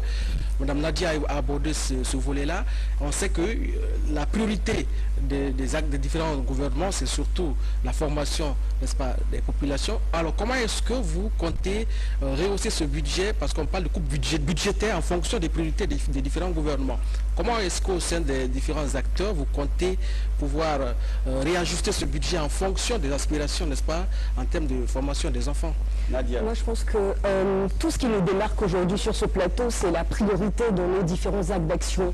Et l'une des priorités que le président Cellou Dalein Diallo accordera à sa politique, c'est de mettre la jeunesse au cœur de son action, et c'est l'éducation. Donc j'aimerais bien que monsieur nous explique comment, avec un tel budget, on peut mettre en place, concrétiser toutes les promesses électorales qui viennent d'être faites, tandis que d'autres n'ont pas été tenues. Donc là, pour venir à la question de monsieur, il s'agira de s'aligner sur les standards régionaux et internationaux et de procéder par une rationalisation des dépenses publiques, parce qu'il est important d'expliquer aux Guinéens et Guinéennes qui nous suivent que 1 milliard consacré, 1 milliard par jour de budget de la présidence, on peut faire des coupes substantielles de manière à l'accorder à l'éducation, de manière à améliorer le statut, parce que les enseignants font un travail formidable sur le terrain. Ils font avec les moyens dont ils disposent, donc c'est pouvoir améliorer leurs conditions de vie. Et je pense que l'UFDG, Cellou Dalein Diallo, a à cœur de défendre aussi la réduction de l'échec scolaire, parce que nous prenons aussi bien une approche quantitative que qualitative. Une approche qualitative. Nadia, vous avez demandé à M. Barry de vous dire comment est-ce qu'il compte relever un peu ce budget. M. Barry, à vous la parole. Ok, j'ai l'impression que Nadia parle, mais elle a beaucoup plus de rhétorique politicienne que de technicité dans ce qu'elle dit. Ça, c'est vous qui le dites. Voilà. La technicité, nous sommes dans un débat purement technique, on n'est pas aujourd'hui en politique. Si la représentante de M. Cellou Dalein nous dit, je vous mets au défi. Vous prenez toutes les statistiques de 1990 jusqu'en 2015, la Guinée a enregistré le plus faible taux de financement du secteur éducatif en 2006, 2005-2006. Et c'est Cellou Dalein Diallo qui était au pouvoir. En fait, il était Premier ministre, il avait la coordination de l'action gouvernementale. Il consacrait à l'époque... Le chiffre, justement, parce qu'elle parle sans chiffre. Il avait accordé à l'époque 1,85% du produit intérieur brut au système éducatif. Le professeur Alpha Condé consacre aujourd'hui 3,5%.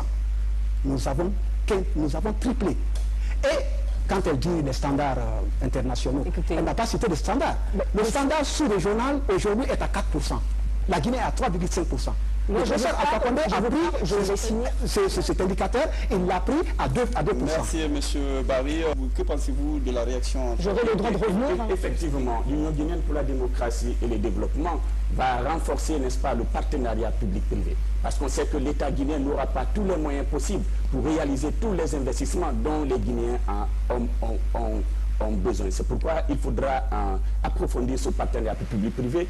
Nous voyons aujourd'hui des exemples. Vous voyez la construction d'universités en privé, la construction d'écoles en privé. Mais là où nous avons mal au cœur, c'est quoi?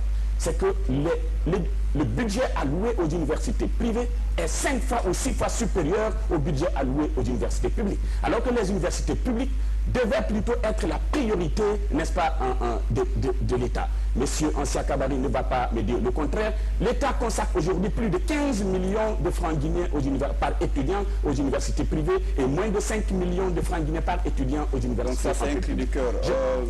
Voilà, justement, M. Francis vient de soulever un point très important qui nous a sidéré au parti groupe. Quand il dit que, n'est-ce pas, l'État consacre plus de budget aux universités privées qu'aux universités publiques, c'est ça le système. Parce que ceux qui ont ces universités privées-là, ce sont des hauts commis de l'État. Ils font des factures, ils construisent ces universités, ça pullule. L'État voit, l'État, n'est-ce pas, n'entreprend pas une politique rigoureuse pour réguler ce secteur. On injecte de l'argent là-bas, après l'argent là revient à des individus. C'est ça le système. Il faut combattre le système. C'est le système qui met la Guinée en mal. Si toutefois nous ne comprenons pas ce qui fait mal à ce pays, si toutefois on ne peut pas combattre, n'est-ce pas, ce système, ce clan qui est autour, n'est-ce pas, du pouvoir et qui fait en sorte que les bénéfices, les intérêts ne puissent profiter qu'à des individus, la Guinée va toujours sombrer. Et c'est ce que M. Alpha Condé fait avec son gouvernement, avec ses cadres, avec ses commis qui sont ça et là et qui font des factures, qui font des budgets, qui créent des situations pour prendre l'argent du peuple. On est sidéré contre ça et c'est contre ça que nous sommes levés. J'ai rappelé que l'allocation des budgets aux universités privées était bien avant 2010. Oui, j'ai un droit de réponse. J'ai 30 secondes. D'accord, j'ai un droit de réponse. Je pense que quand on n'a aucun bilan à défendre, il est facile de fustiger le bilan du président Cellou Dalein Diallo, qui, je vous le rappelle, n'a jamais été à la présidence. Aujourd'hui, l'état de l'école guinéenne est le reflet de l'état de la société guinéenne. Une société en parfaite déliquescence, une société dans laquelle la corruption endémique est devenue le principe plutôt que l'exception. Donc, puisqu'il est question de défendre le budget de société, nous, on s'érigera de manière à lutter contre l'échec scolaire et de manière aussi à revoir les systèmes d'évaluation des connaissances, parce qu'on en a pas parlé. On retrouve maintenant Aminata Sangaré, qui avait une question importante sur la qualité de l'éducation. Oui, tout d'abord, je voudrais rappeler que tous les États, dans la conception de leurs grands projets, se projettent 50 années en avant. Donc, il y a plein de partis ici qui pointent les doigts accusateurs les uns vers les autres. Moi, j'ai j'ai pris dans vos interventions le service qualité de l'éducation. Et pour cette qualité, il faut surtout beaucoup s'investir dans les infrastructures et la qualité des éducateurs. Maintenant, quelles sont les réformes prioritaires que vous vous accordez pour avoir cette qualité-là justement dans les infrastructures et le service enseignant? Jean-Victor. Eh bien, j'ai commencé par dire que nous, par rapport à l'éducation, nous allons construire les écoles. Nous allons faire en sorte que les enfants ne se déplacent pas, ne parcourent pas 7 km, 5 km, 8 km, 10 km pour aller étudier. C'est difficile. Alors nous allons construire, n'est-ce pas, des écoles de proximité. Il faut décentraliser. Il faut faire en sorte que là où il peut y avoir 200 personnes, 500 personnes, qu'il y ait déjà une école pour aller à l'école. Il ne faut pas que les gens se déplacent, n'est-ce pas, pour parcourir des kilomètres pour aller étudier. Ils vont arriver à l'école fatigués. Ils n'auront plus, n'est-ce pas, la force de suivre les cours. Et les cours sont mal donnés parce que les enseignants ne sont pas bien formés. Je vous ai déjà dit. On recrute des gens qui n'ont pas le BEPC pour aller enseigner. Parce que simplement il y a la corruption, parce que simplement le système ne marche pas, parce que simplement on recrute des gens parce que c'est tel ou tel. On recrute les gens sur la base, n'est-ce pas, de l'activité. Oui, mais l'argent viendra d'où? Pardon? L'argent viendra d'où? Nous avons des moyens. Nous avons des moyens. Il suffit juste, n'est-ce pas, de procéder, d'appliquer une politique rigoureuse à notre économie. Il suffit juste, n'est-ce pas, de créer la sécurité pour attirer les investisseurs. Ils vont venir, ils vont investir, ils vont payer les taxes et les impôts. Nous allons, n'est-ce pas, assainir notre économie et nous ferons en sorte qu'il y ait la croissance. Et nous parviendrons ici, n'est-ce pas, à faire face à tous ces acteurs-là. Monsieur Barou. Oui, articulé autour de 4 points fondamentaux. Il s'agira non seulement d'améliorer les prestations en faveur de la santé de la mère et de l'enfant. C'est la santé gratuite pour tous les enfants de moins de 5 ans, la gratuité du ticket de consultation, la gratuité du ticket d'hospitalisation. Deuxième mesure fondamentale qui n'a pas encore été dite sur ce plateau, c'est la prévention et la lutte contre les maladies prioritaires. Et ainsi que l'élimination définitive d'Ebola. Mon homologue parlait tout à l'heure de déni de la maladie, je ne vais pas m'appeler là-dessus. Donc c'est de pouvoir lutter contre le VIH-Sida, la lèpre, la tuberculose. Et il est inadmissible qu'en République de Guinée, aujourd'hui en 2015, les mesures ne sont pas prises de manière à éviter que les populations meurent du paludisme. Je vous rappelle que le paludisme a tué 2 fois plus qu'Ebola selon une étude américaine.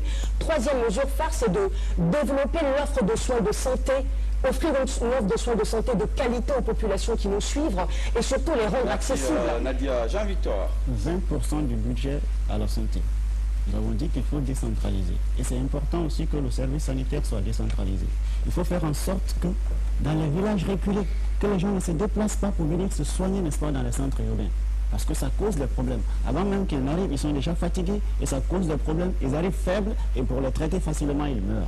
Donc il faut faire en sorte que les services sanitaires soient proches, n'est-ce pas, des populations. Ça, c'est très important. Et il faut faire en sorte que dans ces services sanitaires, que dans ces institutions de santé, qu'il y ait l'équipement, qu'il y ait les produits nécessaires, qu'il y ait, n'est-ce pas, les traitements nécessaires. Parce qu'aujourd'hui, la fièvre typhoïde tue beaucoup dans les villages reculés. Mais c'est des maladies opportunistes qu'on néglige dans ce pays-là, alors que ça cause plus de victimes. Il faudrait ici, n'est-ce pas, qu'on se penche sur cette question-là, qu'on équipe, n'est-ce pas, les gens, et qu'on forme bien, n'est-ce pas, nos agents de santé. Paludisme, fièvre typhoïde, césarienne, et maintenant la parole à M. Barry pour finir ce dossier. Ok, merci. Je m'inquiète parce que je crois qu'au-delà d'Ebola, il y a une autre épidémie qui est en train de ravager les Guinéens, c'est certainement l'épidémie d'Alzheimer. Je pense que beaucoup de vous avez oublié un peu le passé. Il ne faut pas que cette épidémie d'Alzheimer s'installe dans notre pays. Elle a dit que les femmes meurent. C'est vrai, les femmes meurent. Aujourd'hui, les femmes mourront. Demain, les femmes mourront. Ce que moi, je suis en train de vous dire, c'est qu'il y a moins de femmes qui meurent qu'avant. C'est tout ce que je suis en train de vous dire. Il y a moins de femmes qui meurent aujourd'hui. Hier, il y avait 111 pour 1000 enfants qui mouraient à la naissance. Je vous dis qu'aujourd'hui, c'est 61 pour 1000. Nous avons réduit. C'est ce que je suis en train de vous dire. Deuxièmement, quand vous parlez du financement du secteur de la santé, je suis un peu déçu parce que mon frère, c'est un économiste, mais il est en train de confondre le produit intérieur brut avec le budget national de développement. Ça ne se fait pas. J'ai dit le produit intérieur brut consacré au système éducatif est de 3,5. Mais si vous voulez prendre un budget national de développement, au jour d'aujourd'hui, le professeur Alpha Condé est à 14,5. C'est une première. C'est un pic. Si vous faites une courbe, selon les économistes, c'est un pic. Et le cœur se trouve encore en 2005. L'eau, l'électricité pour tous avant 2020. D'abord, la question fondamentale, est-ce possible? eau, électricité pour tous les Guinéens avant 2020 et comment tenir un tel pari? Nadia. Alors déjà, pour l'eau, je pense que c'est un scandale de parler de châteaux d'eau d'Afrique et de voir des femmes qui sont obligées à 3h, 4h du matin de se déplacer à Dar es Salaam, Anta, avec des bidons d'eau. Je tiens d'ailleurs à saluer la bravoure de ces femmes. Donc là, il y a la réalité des investissements effectués dans le secteur est parlant. On a quoi? On a un secteur dont un tiers des investissements dédiés au secteur de l'électricité n'a pas été investi. À côté de ça, on a le manque d'entretien et de réparation des équipements de forage qui est quasi inexistant. Qu'est-ce qu'on dénote aussi à côté? La mauvaise gestion qui accable la société des eaux de Guinée. Donc ce que Cellou Dalein Diallo tient à proposer, c'est de doter la Guinée d'une nouvelle politique de l'eau, c'est de restructurer la société des eaux de Guinée afin d'améliorer ses prestations de qualité. Et surtout, c'est important, c'est d'ouvrir le capital de la société aux investissements privés de manière à aller vers l'amélioration des prestations qui sont fournies. Et aussi, l'autre avantage fondamental, autre avantage que vise l'UFDG par la voix de son président Cellou Dalein Diallo, c'est le taux d'accès à l'eau potable de la population. À l'horizon 2025, c'est atteindre le chiffre de 100% d'eau potable et pour les populations rurales qu'il ne faut pas oublier, 60% d'accès à l'eau potable. Merci. Voilà, vous savez, quand on dit que la Guinée est le château de l'Afrique de l'Ouest, et finir par comprendre que les Guinéens n'ont pas accès à l'eau potable, c'est vraiment sidérant. C'est un paradoxe. C'est comme si on parlait d'un poisson qui avait soif dans l'eau. C'est très difficile que d'être en Guinée et d'être pas à mesure, n'est-ce pas, d'avoir accès à l'eau potable. C'est pourquoi, au parti groupe, nous proposons aux Guinéens, s'ils décident de faire le bon choix, s'ils prennent la résolution de choisir El-Hadj Papa-Koli Kromah comme président au soir du 11 octobre, nous allons faire en sorte que les canaux de conduite, n'est-ce pas, de l'eau soient d'abord protégés. Parce qu'aujourd'hui, qu'est-ce que nous constatons? Dans les quartiers, vous voyez, les tuyaux sont perforés dans les caniveaux. L'eau sort, n'est-ce pas, à sa source bien traitée, mais avant d'arriver, n'est-ce pas, chez la population, c'est déjà pollué. Les gens prennent ça et ça entraîne, n'est-ce pas, des maladies opportunistes. Nous allons faire en sorte qu'au cours, n'est-ce pas, de nos 5 ans de mandature, qu'il y ait ici ce qu'on a appelé la vision, une école, un forage, une école, un plus moderne. Et pour l'électricité? Oui, j'en viens. L'électricité, d'ailleurs, nous avons fait notre preuve. Et là, je ne peux pas comment a donné Kaleta au peuple de Guinée. Kaleta dont Alpha Condé s'en glorifie. Alors que nous savons quelle bataille il a menée ici, n'est-ce pas, pour donner Kaleta au peuple de Guinée. C'est un bien de l'État, vous oubliez. C'est très important. Et nous pensons que Kaleta n'est pas une solution définitive. Parce que Kaleta, dans une période, n'est-ce pas, d'étiage, Kaleta n'a qu'une capacité de 65 MW. Et il faut faire en sorte que la capacité de Kaleta soit modulée. Et pour que la capacité de Kaleta soit modulée, il faut réaliser, n'est-ce pas, le barrage de Soapiti. C'est très important. Et au-delà, n'est-ce pas, de la réalisation du barrage de Soapiti, il faut réaliser ici, n'est-ce pas, les micro-barrages. Monsieur Barissiaka. Ok, je suis souvent amusé quand j'entends mes frères d'à côté. Très amusé parce que je relève déjà une incohérence chez lui. Si c'est M. Papa-Koli qui nous a donné Kaleta, donc M. Papa-Koli doit prendre aussi le bilan de l'eau que vous êtes en train de décrire. Parce qu'il était ministre de l'énergie et de l'hydraulique. C'est une incohérence. Ceci dit, nous revenons sur l'électricité. Au jour d'aujourd'hui, nous avons injecté de façon toute fraîche 340 MW d'électricité fraîche dans le circuit guinéen. C'est une première depuis 55 ans d'indépendance. Kaleta fait 240 MW d'électricité. Nous avons les centrales thermiques pour 100 MW. Nous avons trouvé en 2010 120 MW d'installation électrique. Au jour d'aujourd'hui, nous les avons triplés. Si Kaleta est une réussite, nous ne comptons pas nous arrêter là. Kaleta doit être en interconnexion avec un autre barrage, comme il l'a si bien dit, qui est Soapiti. Vous voyez déjà l'intérêt de la sous-région. Aujourd'hui, le professeur Alpha Condé n'est pas en train de sauver seulement la Guinée en termes électriques. Il est en train de sauver la sous-région. Et vous allez le voir le 28 septembre prochain, lorsque vous allez voir l'intérêt que les chefs d'État de la sous-région accordent surtout à cette infrastructure qui est Kaleta et Soapiti. Nous l'avons fait, c'est indéniable. Nous sommes sous l'électricité aujourd'hui. Ça n'a jamais été réussi en 50 années d'indépendance. L'eau. Nous avons trouvé l'eau qu'on a créée aujourd'hui que je vous parle, a un besoin en eau de 340 mètres cubes par jour. Nous avons trouvé que la SEG produisait seulement 97 000 mètres cubes par jour en 2010. Au jour d'aujourd'hui, la SEG produit 187 000 mètres cubes d'eau. nous nous approchons de l'objectif. Bien sûr, il y a des quartiers jusqu'à présent, mais c'est l'héritage qui était lourd, comme elle l'a dit, et cet héritage-là est en train de se régler. Pour résumer, ce que le président Alpha Condé a fait en 5 ans, si les autres le faisaient en 24 années de règne, on aurait été aujourd'hui un pays émergent. Francis, ça va? Oui, le président Gandhi, effectivement, a fait aussi le constat. Et tous les Guinéens ont fait ce même constat, d'ailleurs, que nous, à l'Union guinéenne pour la démocratie et le développement. L'eau. Vous allez voir, moi je suis logé à Kaporo. Ce quartier n'a pas connu de l'eau depuis pratiquement 20 ans. Je pense que c'est un problème qui devait être... Depuis 20 ans.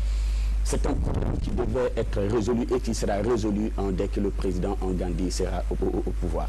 Donc nous allons augmenter, n'est-ce pas, la production de l'eau. Nous allons augmenter la quantité de l'eau qu'on doit injecter. Nous allons donc séparer cette production, n'est-ce pas, à la commercialisation. C'est pourquoi nous allons faire intervenir le partenariat public-privé, de façon à améliorer qualitativement, n'est-ce pas, la desserte de l'eau, afin que chaque habitant, n'est-ce pas, dans les centres-villes, ait au moins 100 litres d'eau par jour, et dans les milieux urbains, 30 litres d'eau par jour. C'est ça. Mais aujourd'hui, c'est rare le Guinéen utilise un bidon d'eau par jour, compte tenu de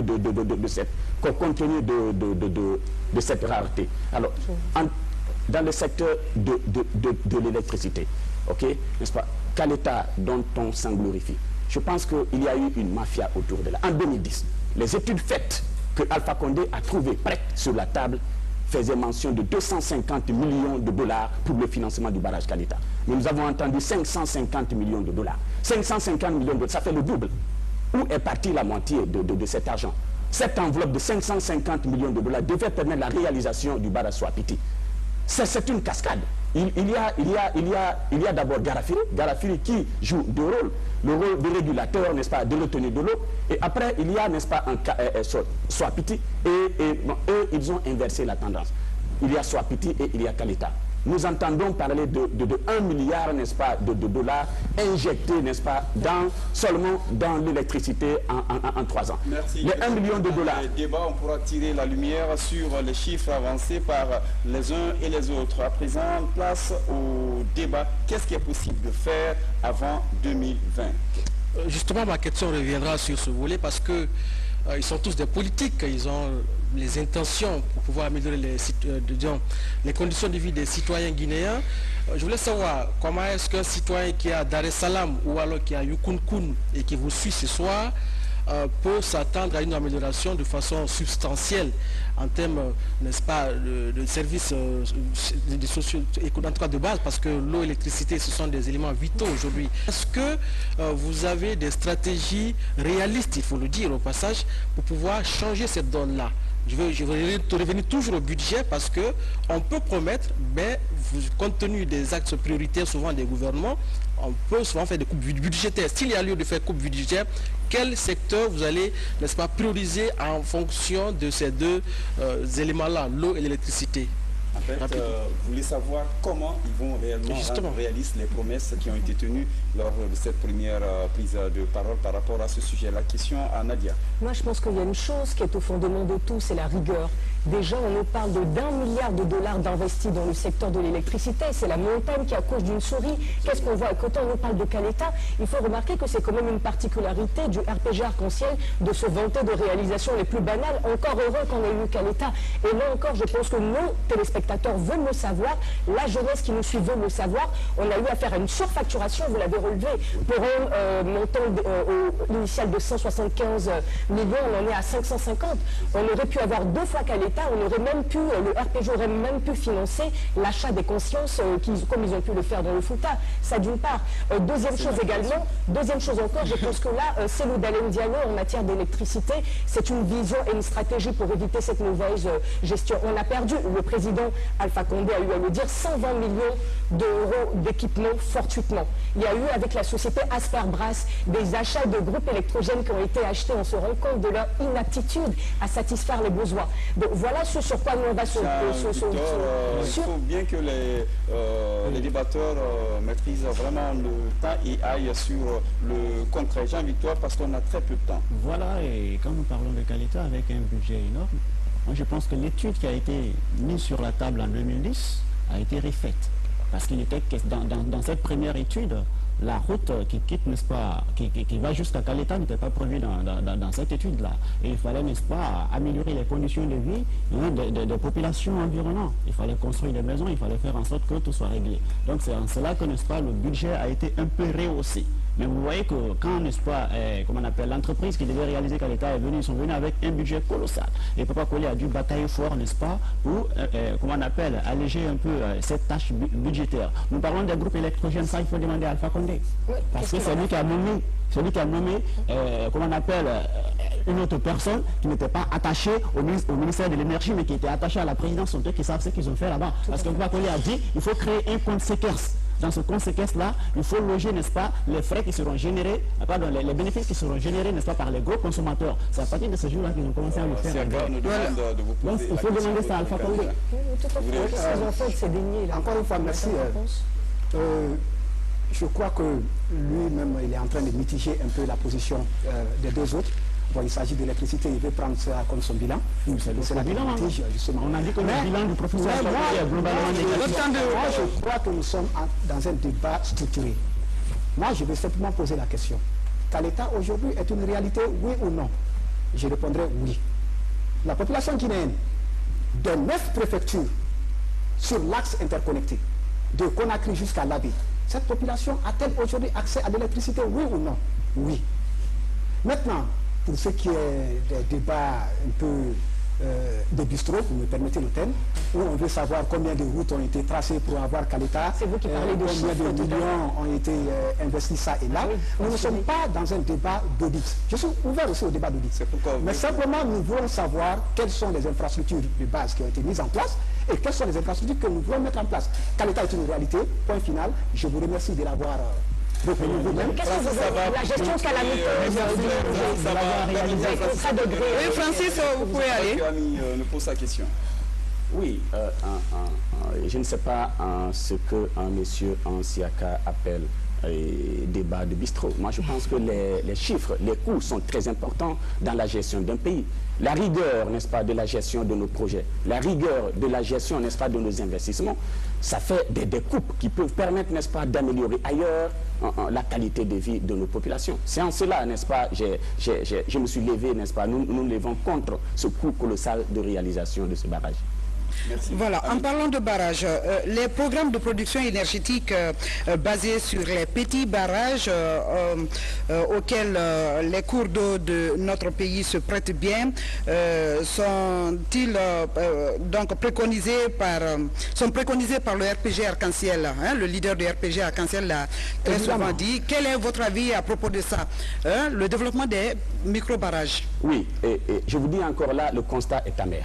La Guinée a cessé de payer sa quote-part par rapport au financement KfW qui finançait le BERD, le Bureau d'électrification rurale décentralisé. C'est ce bureau-là qui permet, n'est-ce pas, à nos populations de base, les petits villages, d'avoir de l'électricité. Les coûts de réalisation des micro-barrages sont très infimes.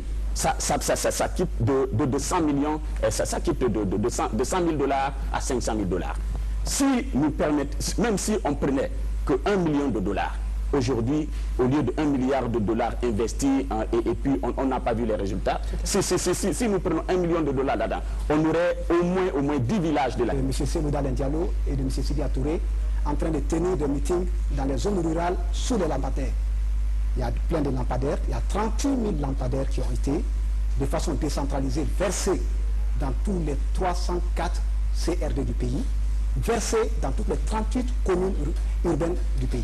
38 000 lampadaires, ce qui permet aujourd'hui à un Sénégalais d'aller tenir à Marela sa campagne sous la lumière. Ça ne s'est jamais passé en Guinée. Et vous ne comptez pas vous arrêter là? Voilà, nous ne comptons pas nous arrêter là.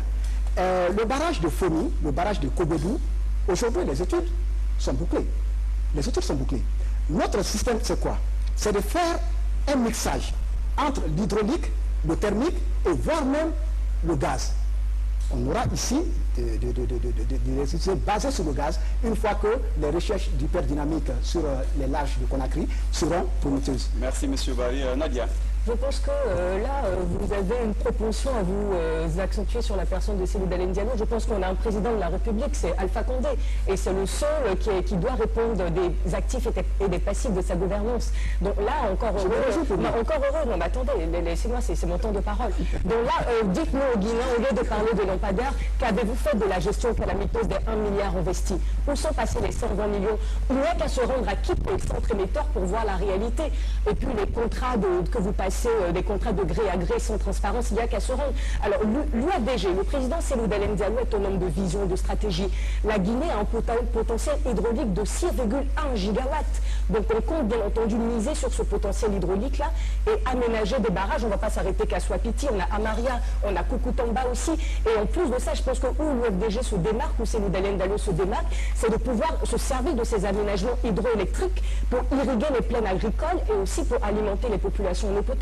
Donc répondez plutôt de la gestion calamiteuse plutôt que de vous atteler à la personne de Cellou Dalein. Monsieur Siaka parle de lampadaire, je voudrais bien qu'il accepte de dire merci à Papa Koli et au capitaine Moussa Dadis Camara. Parce que ce projet-là, la plupart de ces projets ont été signés au temps de Moussa Dadis Camara, du président Dadis Camara. Et quand Papa Koli est venu, il a dû batailler fort pour finaliser ces projets-là. Ça, je m'impogne. Voilà, ça, je m'impogne. Merci. C'est très important de le reconnaître. Maintenant, parlons, n'est-ce pas, de ce que nous allons faire pour compléter ce secteur-là.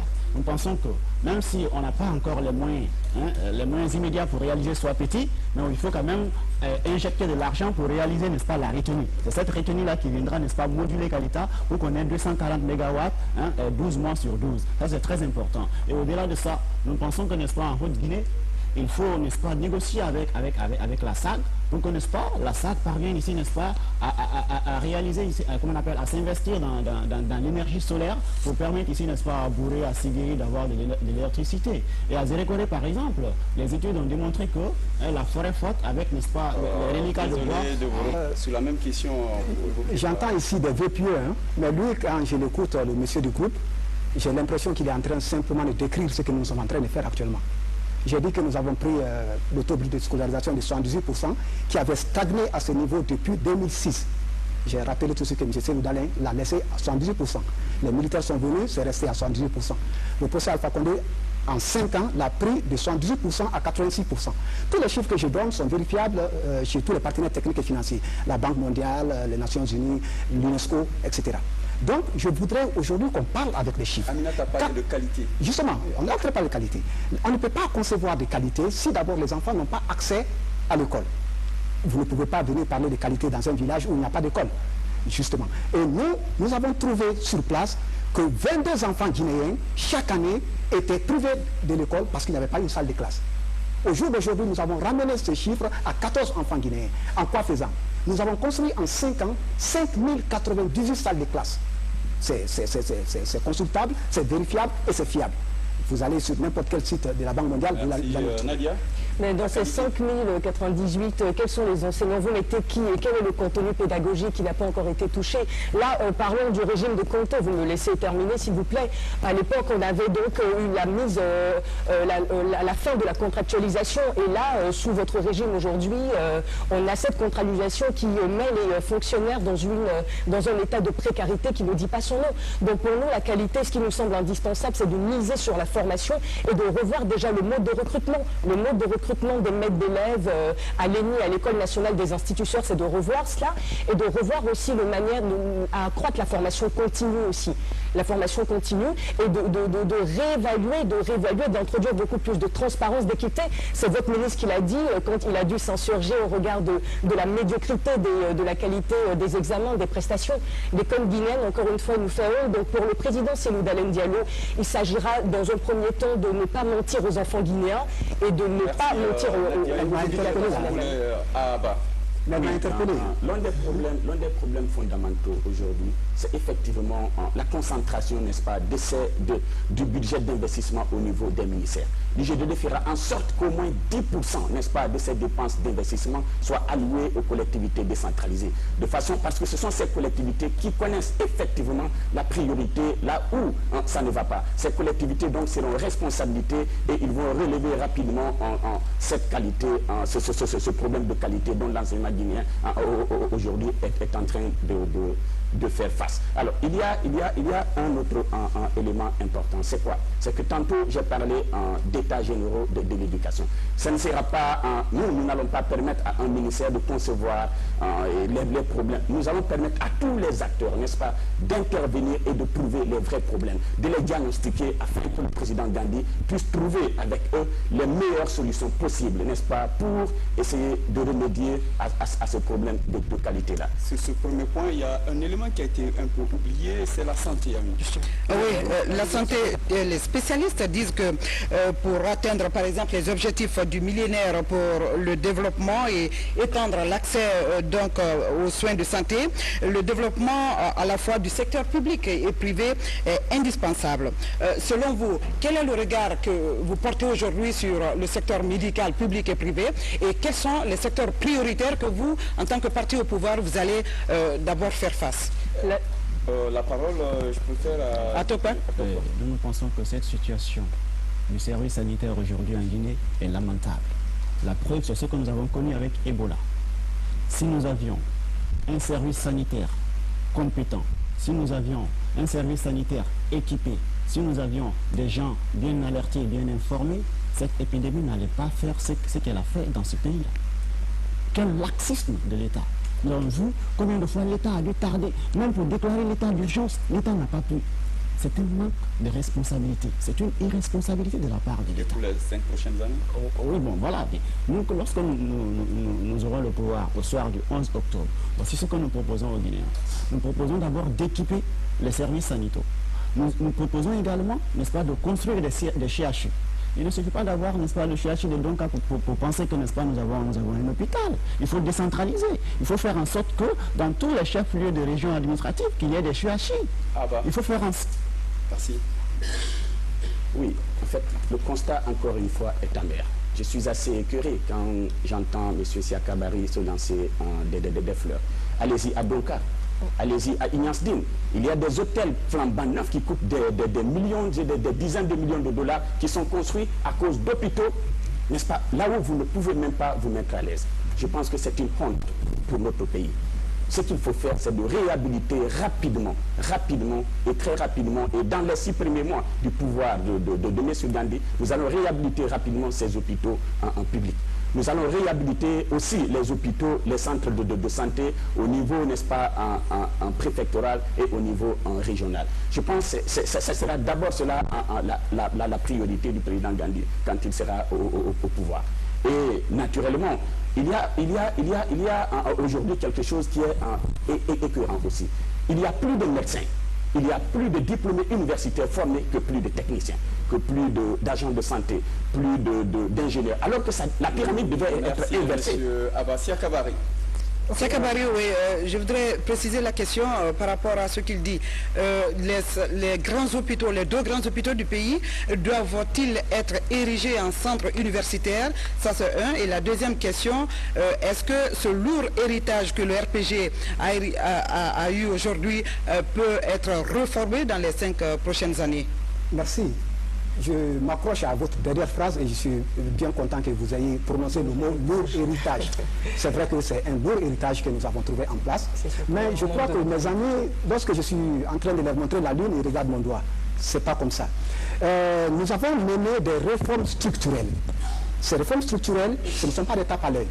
Ces réformes structurelles ont permis aujourd'hui à la Guinée de se repositionner par rapport aux indicateurs qui sont des indicateurs d'évaluation de toutes les organisations internationales, notamment l'OMS. Et parmi ces indicateurs forts, vous avez celui de la mortalité infantile.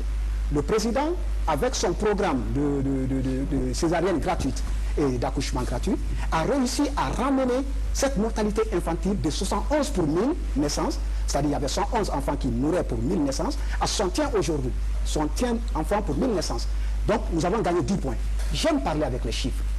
je m'attendais aujourd'hui à avoir des chiffres devant moi. Merci, mais malheureusement. Vous avez encore le temps de continuer. Nadia, on va vous en donner. la même question. Alors je pense que cette gratuité de la césarienne, il faut le dire aux Guinéens et Guinéennes qui nous écoutent, est une pure fiction.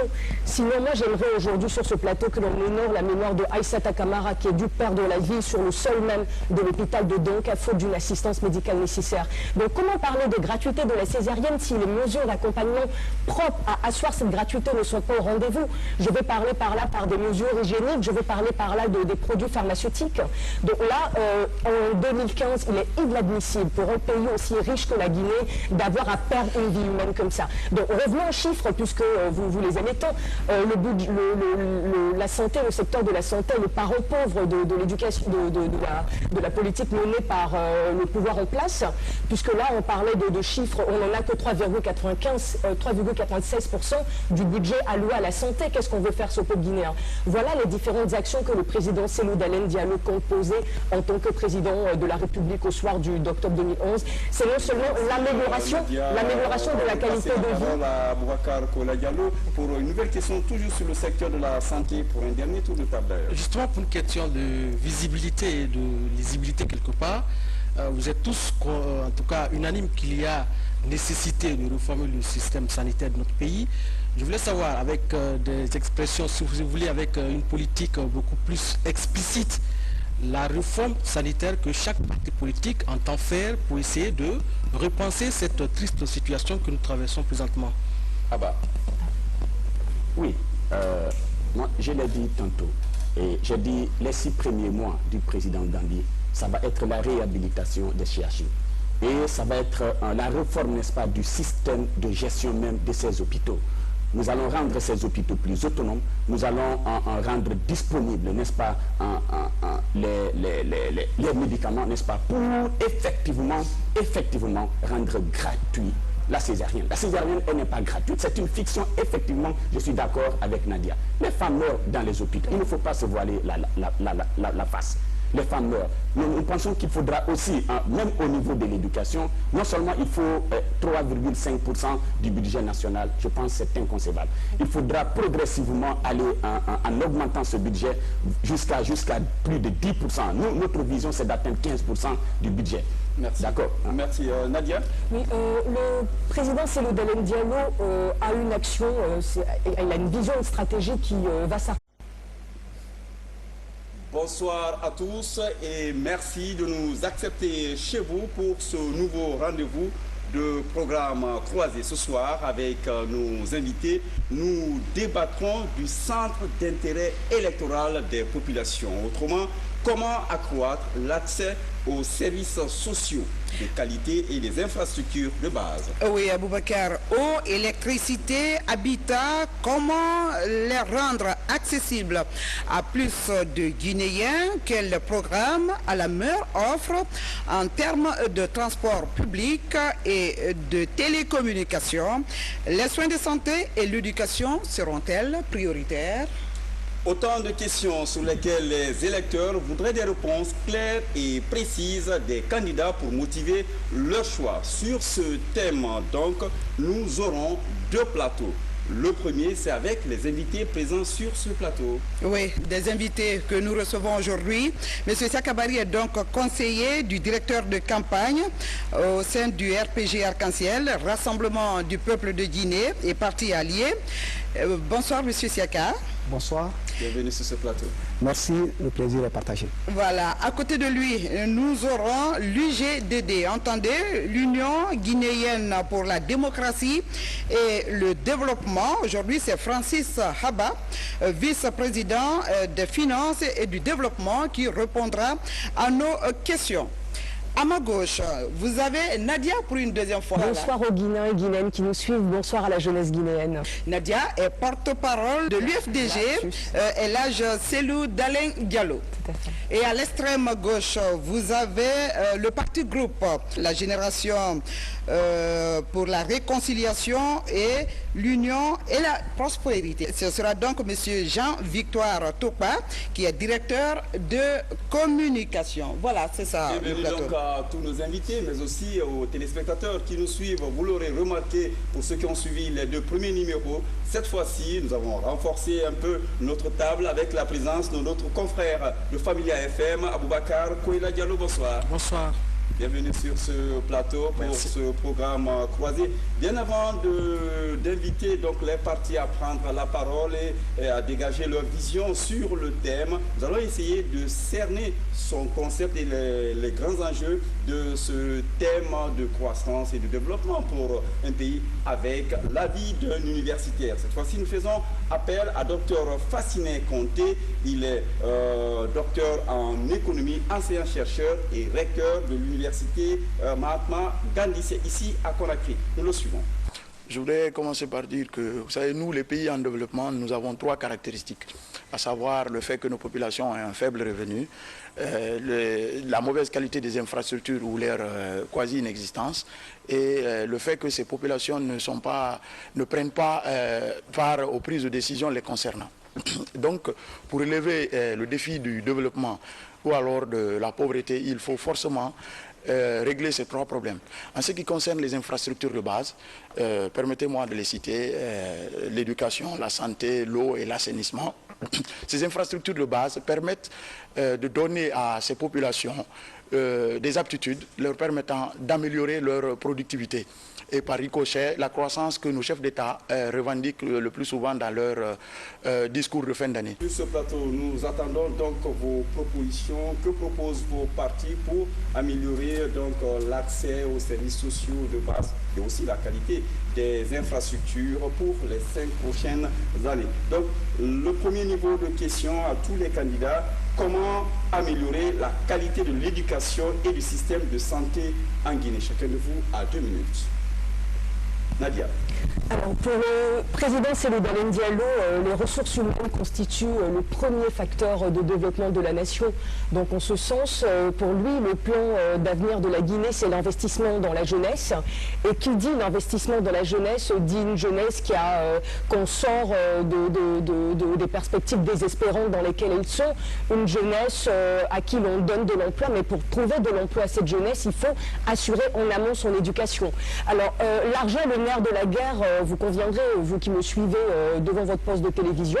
Pour ça, le président Cellou Dalein Diallo s'insurge contre le faible budget qui est alloué à l'éducation, l'un des plus faibles, 12%, au lieu des 30% que préconisent les standards régionaux internationaux, quand on constate que parallèlement à cela, le budget alloué à la présidence connaît une hausse substantielle de 43%. Quel avenir veut-on réserver à la jeunesse guinéenne avec ça? Donc là, c'est cette vérité-là qu'il faut pointer du doigt. Et pour l'UFDG, il s'agira non seulement de procéder à de véritables états généraux de l'éducation, véritables états généraux de l'éducation qu'on précédera dans l'audit institutionnel. Et ensuite, on accordera une place fondamentale au préscolaire, parce qu'il faut préparer les enfants au primaire. Et continuons toujours en faisant, parce que gouverner, c'est faire des choix à l'éducation pour nous, c'est un choix fondamental auquel il faut allouer toutes les ressources nécessaires. Et cela passera donc par le statut des enseignants, dont il faut améliorer les conditions de vie et de travail, le contenu de la formation, et également adapter les diplômes aux besoins du marché de l'emploi. Pour la santé, je ne sais pas si je suis toujours dans le temps, donc pour la santé, peut-être que nous y reviendrons, mais on a encore l'un des budgets les plus faibles, on est à 3,96%, et il est inadmissible qu'en 2015, on perde des vies humaines. Dessus. À présent, la parole à Francis Abba, il est vice-président aux finances et au développement de son parti, l'UGDD. Oui, le président Gandhi, et vous le connaissez très bien, spécialiste de l'éducation, et après avoir fait le tour de la Guinée, le constat qu'il a trouvé est vraiment amer. Délabrement des services sociaux de base, des écoles primaires, des lycées, des universités, ainsi que des hôpitaux sur lesquels la Guinée pouvait compter. Alors, le président Gandhi, j'allais dire, au pouvoir, va, n'est-ce pas, faire de l'éducation pour tous sa priorité. Alors, la priorité, pourquoi? Parce que cette éducation, la formation, n'est-ce pas, pour le président Gandhi, c'est ça la clé de voûte du développement de tout un pays. Donc c'est pourquoi il va tout faire pour réorganiser, n'est-ce pas, à travers des états généraux de l'éducation, pour réorganiser, n'est-ce pas, l'enseignement supérieur, pour réorganiser l'enseignement préuniversitaire et pour, n'est-ce pas, en faire de l'enseignement préuniversitaire une priorité. En quoi faisant, n'est-ce pas, en donnant une bonne formation aux éducateurs qui sont les enseignants, en donnant une primauté, n'est-ce pas, au recrutement. Il ne faut pas recruter n'importe qui au sein de l'éducation, et en essayant, n'est-ce pas, de rendre gratuit effectivement certains services, n'est-ce pas, qu'on appelle par exemple la césarienne au niveau des hôpitaux publics. Et je pense que c'est en cela le président Gandhi va s'atteler. La césarienne qui est déjà gratuite depuis quelques années.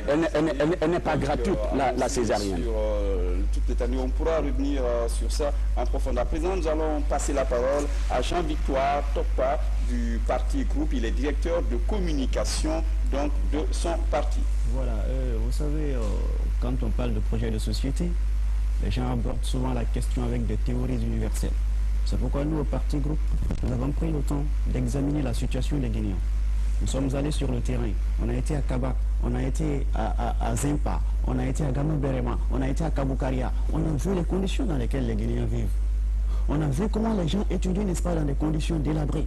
On a vu les salles de classe. On a vu des salles de classe qui manquent de bancs. On a vu des enseignants mal formés qui n'ont même pas, n'est-ce pas, le BEPC, mais qui ont pu avoir, n'est-ce pas, un concours de, comment on appelle, pour entrer, n'est-ce pas, dans le système, pour donner des cours à des gens, alors que, n'est-ce pas, ils n'ont même pas la compétence. Ça, c'est une situation très grave. Nous avons vu des salles de classe dans lesquelles les gens sont entassés comme dans une boîte de sardines, 100 personnes. C'est pas normal. C'est pourquoi nous avons dit qu'au soir du 11 octobre, lorsque les Guinéens auront accepté de choisir Papa Koli Kroma comme président, nous lui avons remis une feuille de route qui constitue, n'est-ce pas, à construire, n'est-ce pas, plusieurs écoles. Il faut éviter, n'est-ce pas, à ce que les gens se déplacent, hein, les gens parcourent 7 km, n'est-ce pas, pour aller suivre, n'est-ce pas, des cours dans un autre village, dans un district ou dans une sous-préfecture. C'est pas normal. Nous allons construire des salles de classe pour les Guinéens, où les Guinéens vont étudier avec un nombre allant de 24 à 30 personnes. C'est très important. Et au-delà de ça, nous allons renforcer les capacités, n'est-ce pas, de nos enseignants.